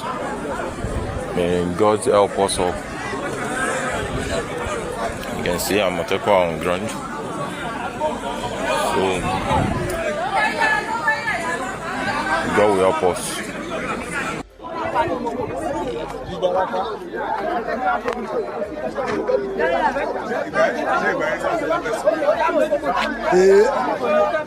Wọ́n gọ́ kidnap your issue. Wọ́n gọ́ kidnap your issue.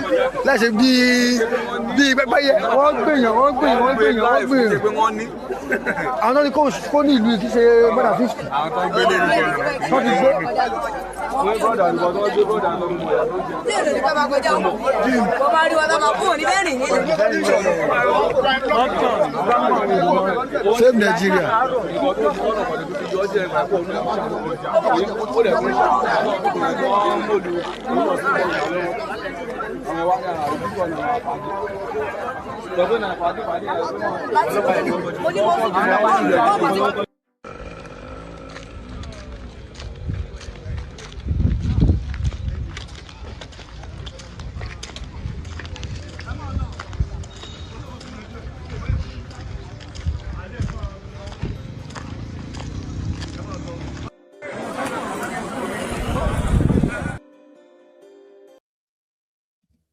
Six people were taken. So the eyewitness who spoke to one of the cameramen at the scene narrated what happened, but in Yoruba. So I would count on some of you who can help me, your next comments, help me try to put a bit of a summary of what he's saying in the comments. I'll come back and tell you what he just said. Now, what happened? The eyewitness.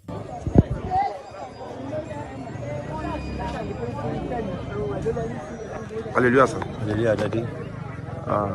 Ẹ jọ̀ọ́, a rí pé ibi báyìí ti block, and according to what we heard, a ní pé wọ́n kidnap èèyàn ní lánàá. Ǹjẹ́ lè sọ kó tó ṣẹlẹ̀ fún wa? Tó ṣẹlẹ̀ ni wípé it was around 25 minutes to 1. Lóru àná. Tí wọ́n pè mí nílé pé wọ́n máa ti kóyàn ní ṣọ́ọ̀ṣì immediately. Mo rush down to church, mi ò bá anybody. Ló lè ṣẹlẹ̀. Ẹ̀rù tí ẹ̀ kọ́kọ́ ń bà mí kò dà mí ò wọṣọ, mo ṣàwọ singlet mi. Àtúntò wo kíní tí a ò rí kò pẹ́ náà nìkan lára wọn wá ní àwọn máa ti kó wọn tí wọ́n ti kó wọn gba ọ̀nà kan wà ní. Lára ọmọ ọjọ́ yín? Lára ọmọ ọjọ́ tó dàgbọ́ olóyún ni. Olóyún mẹ́ta ló ṣàwánú. Aboyún mẹ́ta. Aboyún mẹ́ta wọ́n dẹ̀ kó mẹ́tẹ̀ẹ̀ta. Jésù. Ìkan gan wọ́n fàdánù náà wọ́n ṣáà drop ẹ̀ sí ẹ̀yìn gbọ́ǹbẹ̀ lẹ́tà. Àwọn kan wọ́n ṣáà ríbi ṣáṣí ṣá. Àti wọ́n máa fi di nǹkan bí tó èmi lè dárí bẹ̀rẹ̀ sí ní pé àwọn security ìlú yìí àti wọ́n máa fi dé. Báwo ni kí ni solution báyìí? Ṣàbẹ̀rẹ̀ sí ní Yorùbá ṣe máa rí wọn ní aṣáàrí bọ̀bọ̀ kan àgbàlagbà níṣá. Wọ́n lè fọ́ lòun lọ ṣe inú gbó ìgbà tó ń tọ́ṣọ ẹ̀ dáadáa tí ò sí náà tí ò jẹ́ àwọn ọlọ́pàá gbọ́dọ̀ ìmílẹ̀ òru yẹn ni àwọn security which is army Nigerian army military wọ́n wá ṣùgbọ́n ṣàṣe tí wọ́n wá lọ níta ìkan lára wa ṣàní ẹ jẹ́ ká lọ dúró sí òun láwọn flashlight kan lóòótọ́ a máa ń rí light yẹn which is torchlight ṣe ṣàrí pé àwọn kan ń bẹ yẹn wọ́n ti fẹ́ mú wọn lẹ́tà náà wá gẹ̀tì pé ara wọn ni ibi kan wá sá sí wọ́n ṣàṣà escape àti bí tí a rí pé wọ́n ti wà àwọn ọlọ́pàá ló wá lọ kó wọn lọ so lára àwọn márùn-ún tí wọ́n ṣàrí kó lọ ìkan náà lọ wá escape kúrò ní ọwọ́ wọn ìyẹn wá lọ jáde sí ọgbẹ́sẹ̀ láti inú gbé wọ́n ṣàjáde sí ọgbẹ́sẹ̀ ìyẹn wá sọ. ìyẹn ni tó escape yẹn. ìyẹn ṣàṣẹ pé where una pastor dey sleep where e dey the pastor no dey sleep for church so bá ṣe rí ni níta làwọn àmọ̀tẹ́kùn àwọn vigilante àti àwọn bẹ́ẹ̀ bó ṣe wá wá ní. so àwọn aboyún ẹ̀ tí a lọ sìn wọ́n ti kọ́ ti kó wọn lọ. wọ́n fi àwọn wọ̀nyẹn lẹ̀ voluntarily but kì í ṣe máa lọ bẹ́ẹ̀ wọ́n fi àdánù àwọn kan lọ. so àwọn mélòó wà ní custody wọn sìn. àwọn mẹ́rin márùn-ún ní tẹ́lẹ̀ bẹ̀tì kan escape. ok ẹ̀jẹ̀ kí lórúkọ church yìí. this is Jordan Parish Ushu special district. ọlọ́wọ́ fún wọn ọlọ́wọ́ àgbàgbà lọ́wọ́ àwọn èṣù. So the people did not know Yoruba speakers. So that's someone from that church. According to him, he received a call for like 20 minutes to 1 a.m. last night that some people have attacked the church and they have kidnapped some church members, including 3 pregnant women. Which one of them was actually like a beaten with cutlass, you know. They left her behind, and they later also let the other 2 go. So eventually they have 4 people who are currently in their custody. However, they said this, when the security guys came and people went after some of them, they found 1 or 2 of them hiding somewhere, and they caught them. But they never got the ones who took the 4 church members. They said they took 5. 1 escaped in the middle of the night, and then 4 are still currently in their custody, in captivity. So they couldn't have gone so far, in my own opinion, but again, before they carried out some of their attacks, they've done all this, the surveillance, the area, the vulnerability of these areas, the proximity of the area to security posts, how far could the security respond, and all that stuff. Usually, they don't attack randomly. These terrorists, they can lay siege or just lay cover around your community for weeks until when they are satisfied that it's time to go now, people are more vulnerable and the attack can be carried out successfully. And they've done that many times. They do it every day, fortunately. Look at the state of the road. Even emergency guys who wants to probably attend to such will find it difficult to make it down there in time, simply because of the bad road network as well. You know, a lot of things. But they have a new police chief. Today, I said Tunji Disu, which is the new acting police, the Inspector General of Police in Nigeria. So yesterday, Tinubu sworn him in. We used to tell him saying that he just like a swear for them. He's got the record that they said, he's got field operation experience, and he's kind of like a fine gentleman, policeman, strictest, blah, blah, blah. With all of that, right? It has started. There was a Koolu yesterday, and also the event that followed. The acting IGP, Tunji Disu, your declaration today is not simply a conferment of rank, but a solemn charge to serve Nigeria with courage, integrity, and unwavering commitment to the Constitution. I took this decision for you to assume this responsibility because I know your record.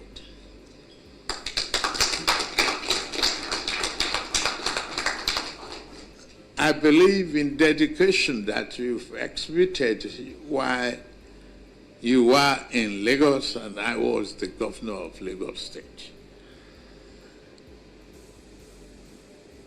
And now you assume this responsibility at a defining moment for our nation's security, and expect you to strengthen the discipline,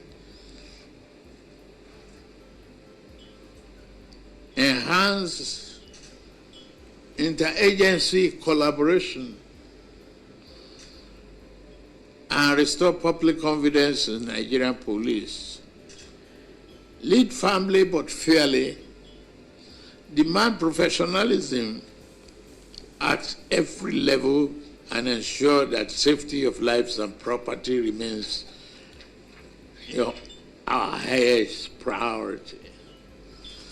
It's a daunting challenge. I know you can do it.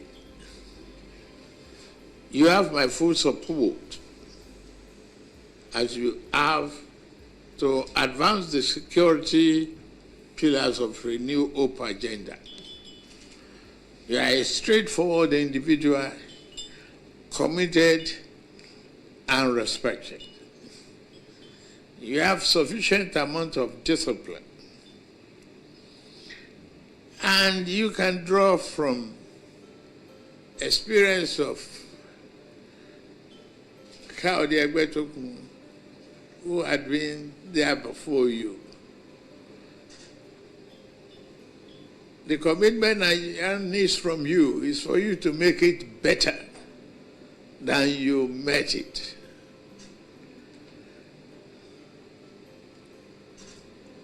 And I'm sure you can do it. Nigeria is challenged right now with banditry, terrorism, and all sorts of criminal activities. You've been part of the thinking, and you've been part of the innovation. The challenge as you hold the baton of this leadership is the belief that you will excel and Nigeria will prevail. To the outgoing Inspector General of Police, Egbetokun,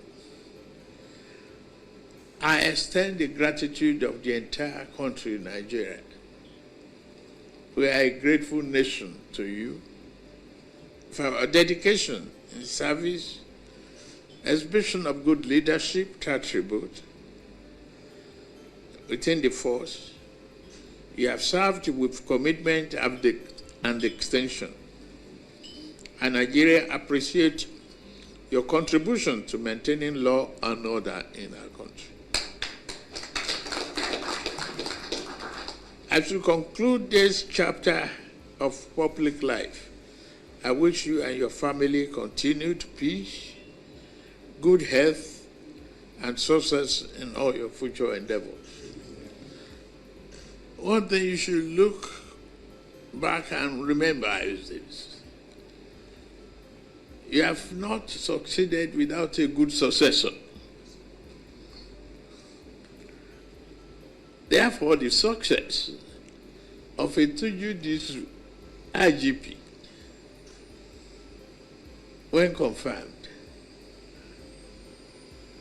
is part of your responsibility and the joy that you should look forward to. I'm also, having been your principal staff officer before, I have no doubt he understands the ins and outs of the operation. He will only improve. He's an operational person from what I know. Nigeria is challenged. We all have the responsibility to ensure security of lives and the property of all Nigerians at this critical period. We can drink from the fountain of your experience.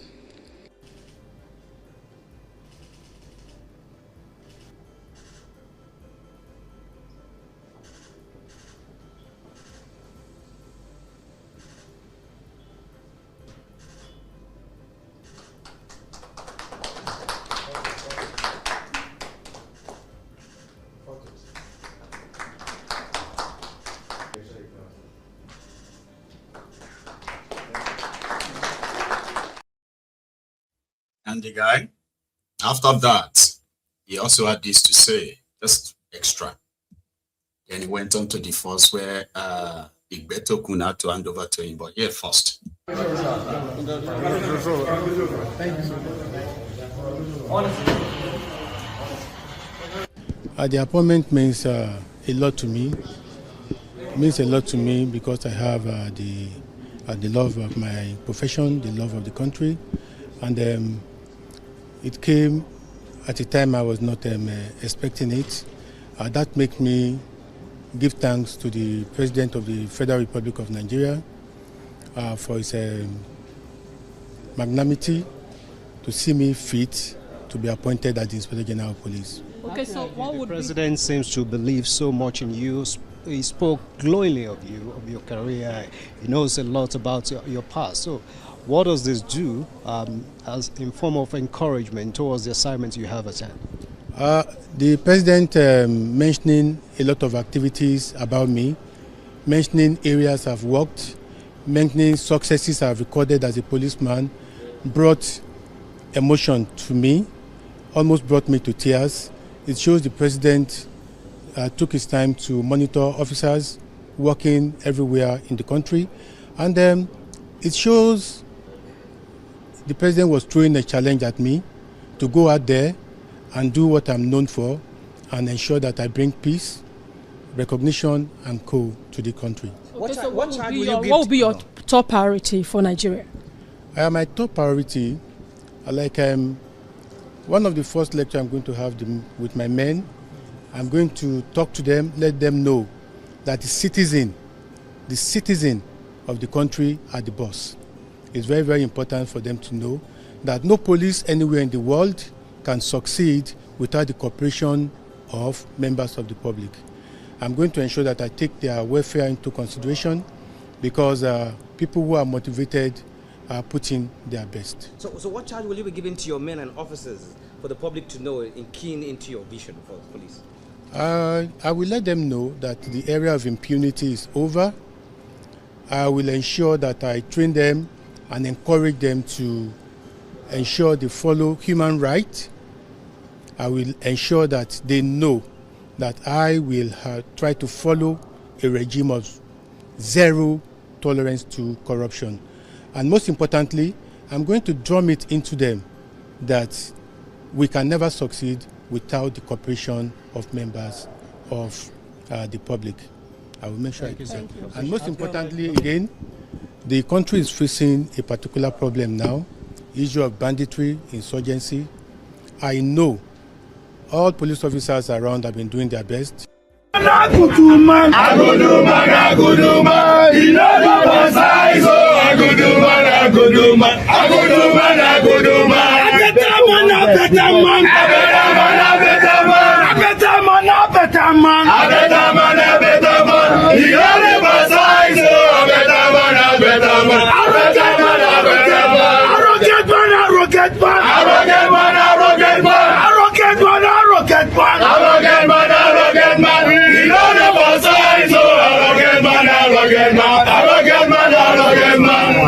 Hallelujah. We will work with you to build a Nigeria that is not corrupt. I bring you a message of hope.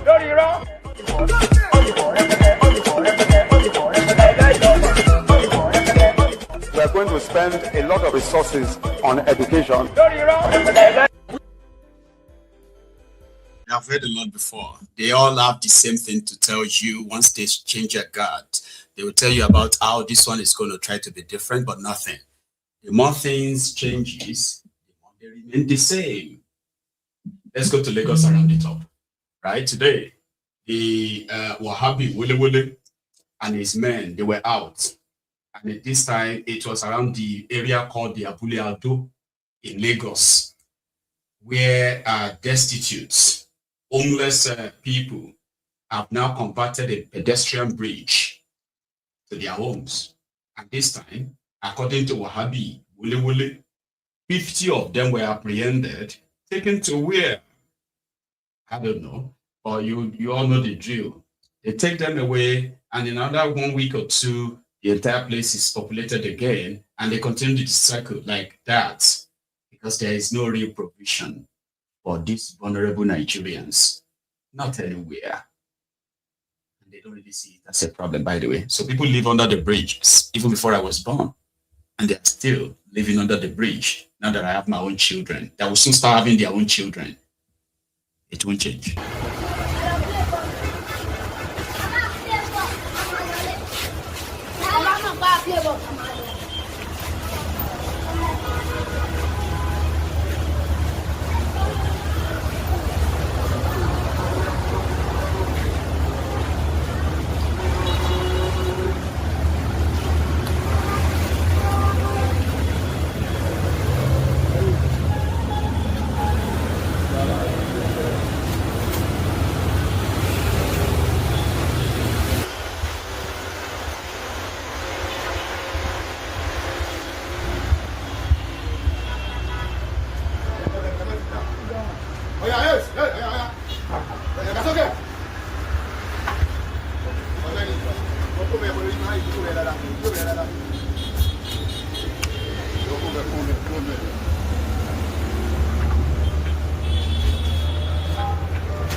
Adjust.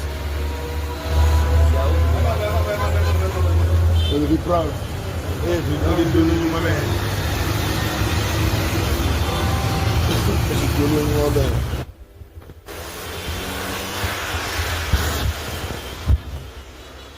Go outside.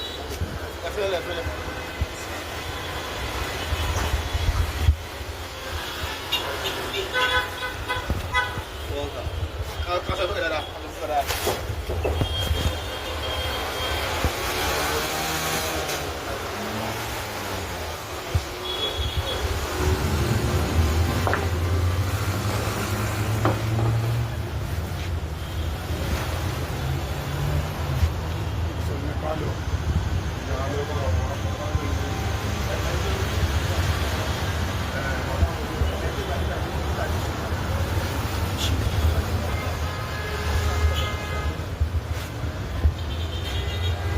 Disu.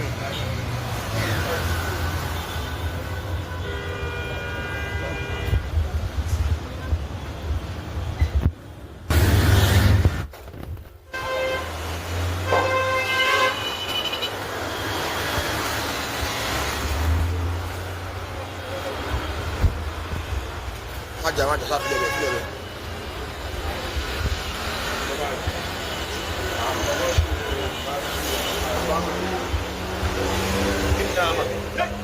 Hey, give me the hammer. Bring him. Hey, I said give me. I'm unlocked all over the way.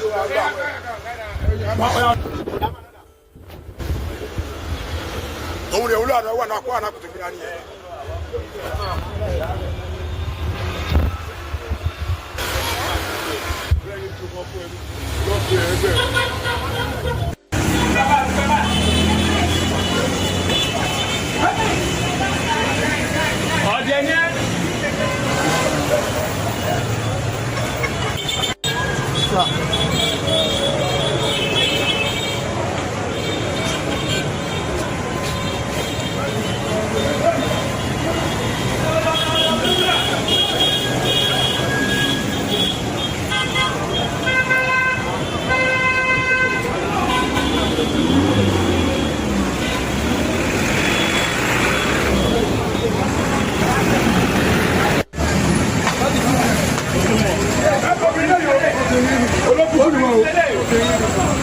ti ń dún ẹ oníranù. Àwọn kan ti sáwọ́ bẹ́ẹ̀.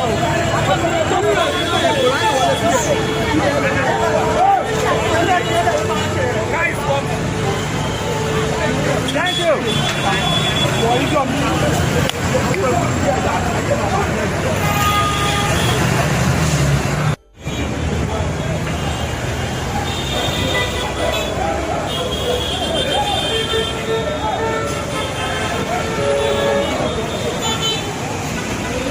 Ọlọ́kadà ni ẹ.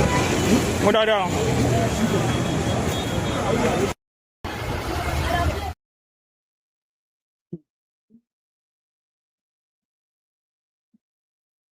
Like, what are they going to do to them? Are they going to like lock them up in prison, or they are taking them to rehabilitate them? I think you and I probably know the answer, right? Because they will soon be back on the streets again. And in another few months, they'll be back on those pedestrian bridges, under the bridges everywhere. You see women, men, able-bodied men. They were inside those things. Like they were in their homes, like they are in their private homes there. It's almost like sleeping like normally. Nigeria, sitting comfortably on a keg of gunpowder. So just shall pray. On that note, I'm going to wrap it up this evening. I want to say a big thank you to all of you again for being part of it. Thank you. To those of you who have actually shared the broadcast and liked it, thank you. I am going to see you another time. Enjoy the rest of your evening, and you should all have a very good night. Udaro.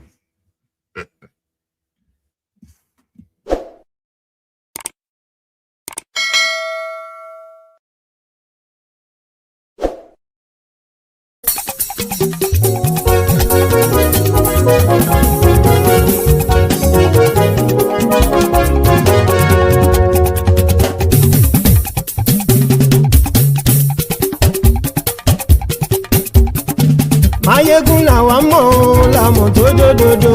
Maiyegun dáyàrí Maiyegun nọ́mbà wá.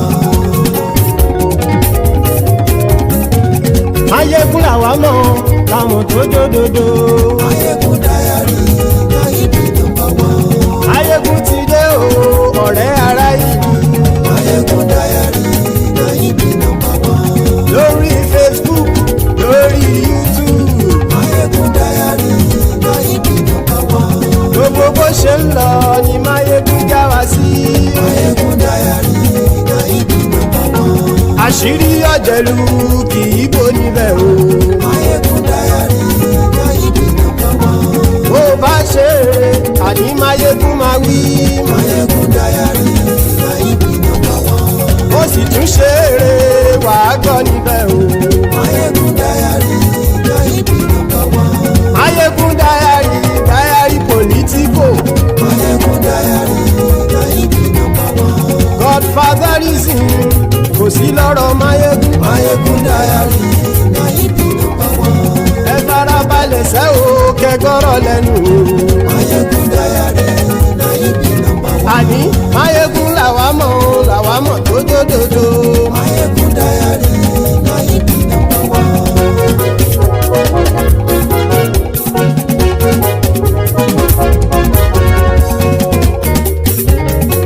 Àní ẹ̀sùn rákì.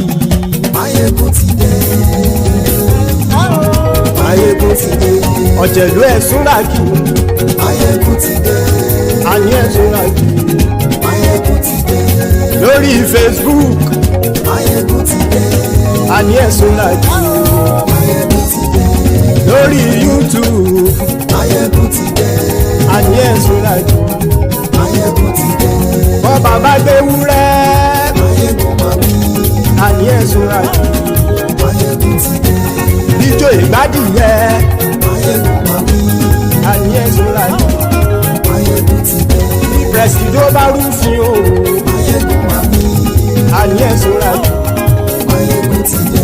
Kí gómìnà kówó jẹ. Maiyegun máa wí. Àní ẹ̀sùn rákì. Maiyegun ti dé. Ọlọ́pàá ti ń gba rìbá. Maiyegun máa wí. Àní ẹ̀sùn rákì. Maiyegun ti dé.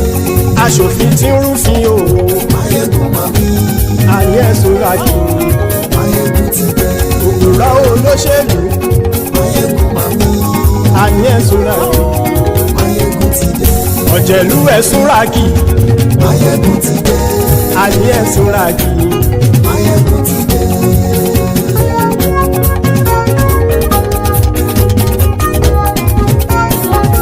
Maiyegun ti dé. gbogbo ọ̀jẹ̀lú ẹ̀sùn ràkì. Maiyegun ti dé. gbogbo ọ̀jẹ̀lú ẹ̀sùn ràkì. ṣùgbọ́n ní bá ti ṣe èyí tó yẹ kí wọ́n ṣe ọmọ bá dèrò ní fi wọ́n níran o. Maiyegun ti dé. gbogbo ọ̀jẹ̀lú ẹ̀sùn ràkì. Maiyegun ti dé. gbogbo ọ̀jẹ̀lú ẹ̀sùn ràkì. ṣùgbọ́n ní bá ti ṣe èyí tó yẹ kí wọ́n ṣe ọmọ bá dèrò ní fi wọ́n níran. wọ́n fowó bẹ́ẹ̀ o Maiyegun ó sọ pé wọ́n ò fẹ́ bẹ́ẹ̀. wọ́n fowó bẹ́ẹ̀ Maiyegun ó sọ pé wọ́n ò fẹ́ bẹ́ẹ̀. oníkanṣá ti ṣe èyí tó yẹ kí wọ́n ṣe fáwọn ará ìlú tó gbé wọn débẹ̀ o. àyè. Maiyegun ti dé. gbogbo ọ̀jẹ̀lú ẹ̀sùn ràkì. Maiyegun ti dé. gbogbo ọ̀jẹ̀lú ẹ̀sùn ràkì. ṣùgbọ́n ní má ti ṣe yìí tó yẹ kí wọ́n ṣe ọmọ bá dẹ́rọ̀ ò ní fi wọ́n níran. ha kì máa yí ṣe eré ọ̀rọ̀ yìí kì í ṣe ẹ̀fẹ̀. kì máa yí ṣe eré ọ̀rọ̀ yìí kì í ṣe ẹ̀fẹ̀. ẹni bá ti lè lẹ́bọ̀ lẹ́rù o ọmọ bá dèrò kàṣà ìtú wọn síta. Maiyegun ti dé. gbogbo ọ̀jẹ̀lú ẹ̀sùn ràkì. Maiyegun ti dé. gbogbo ọ̀jẹ̀lú ẹ̀sùn ràkì.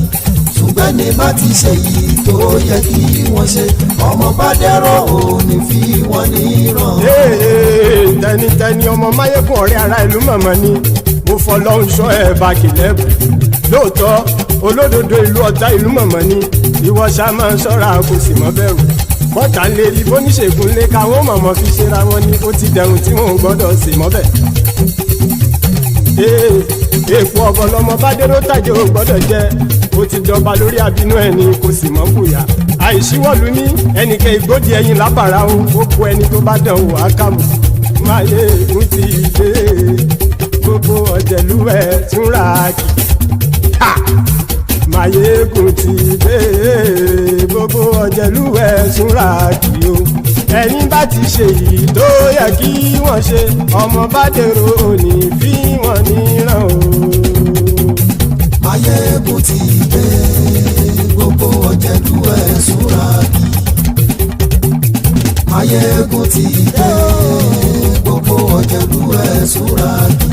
ṣùgbọ́n ní bá ti ṣe yìí tó yẹ kí wọ́n ṣe ọmọ bá dẹ́rọ̀ ò ní fi wọ́n níran.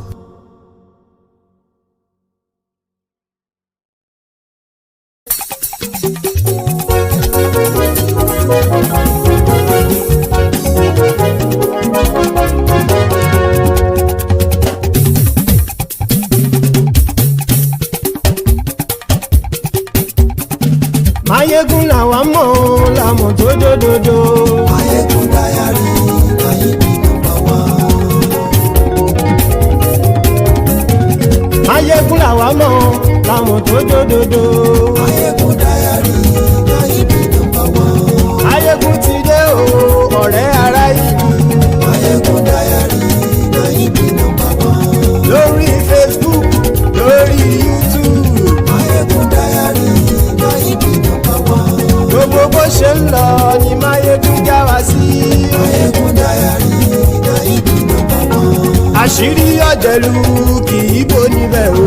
Maiyegun dáyàrí Maiyegun nọ́mbà wá. bó bá ṣe eré àní Maiyegun máa wí.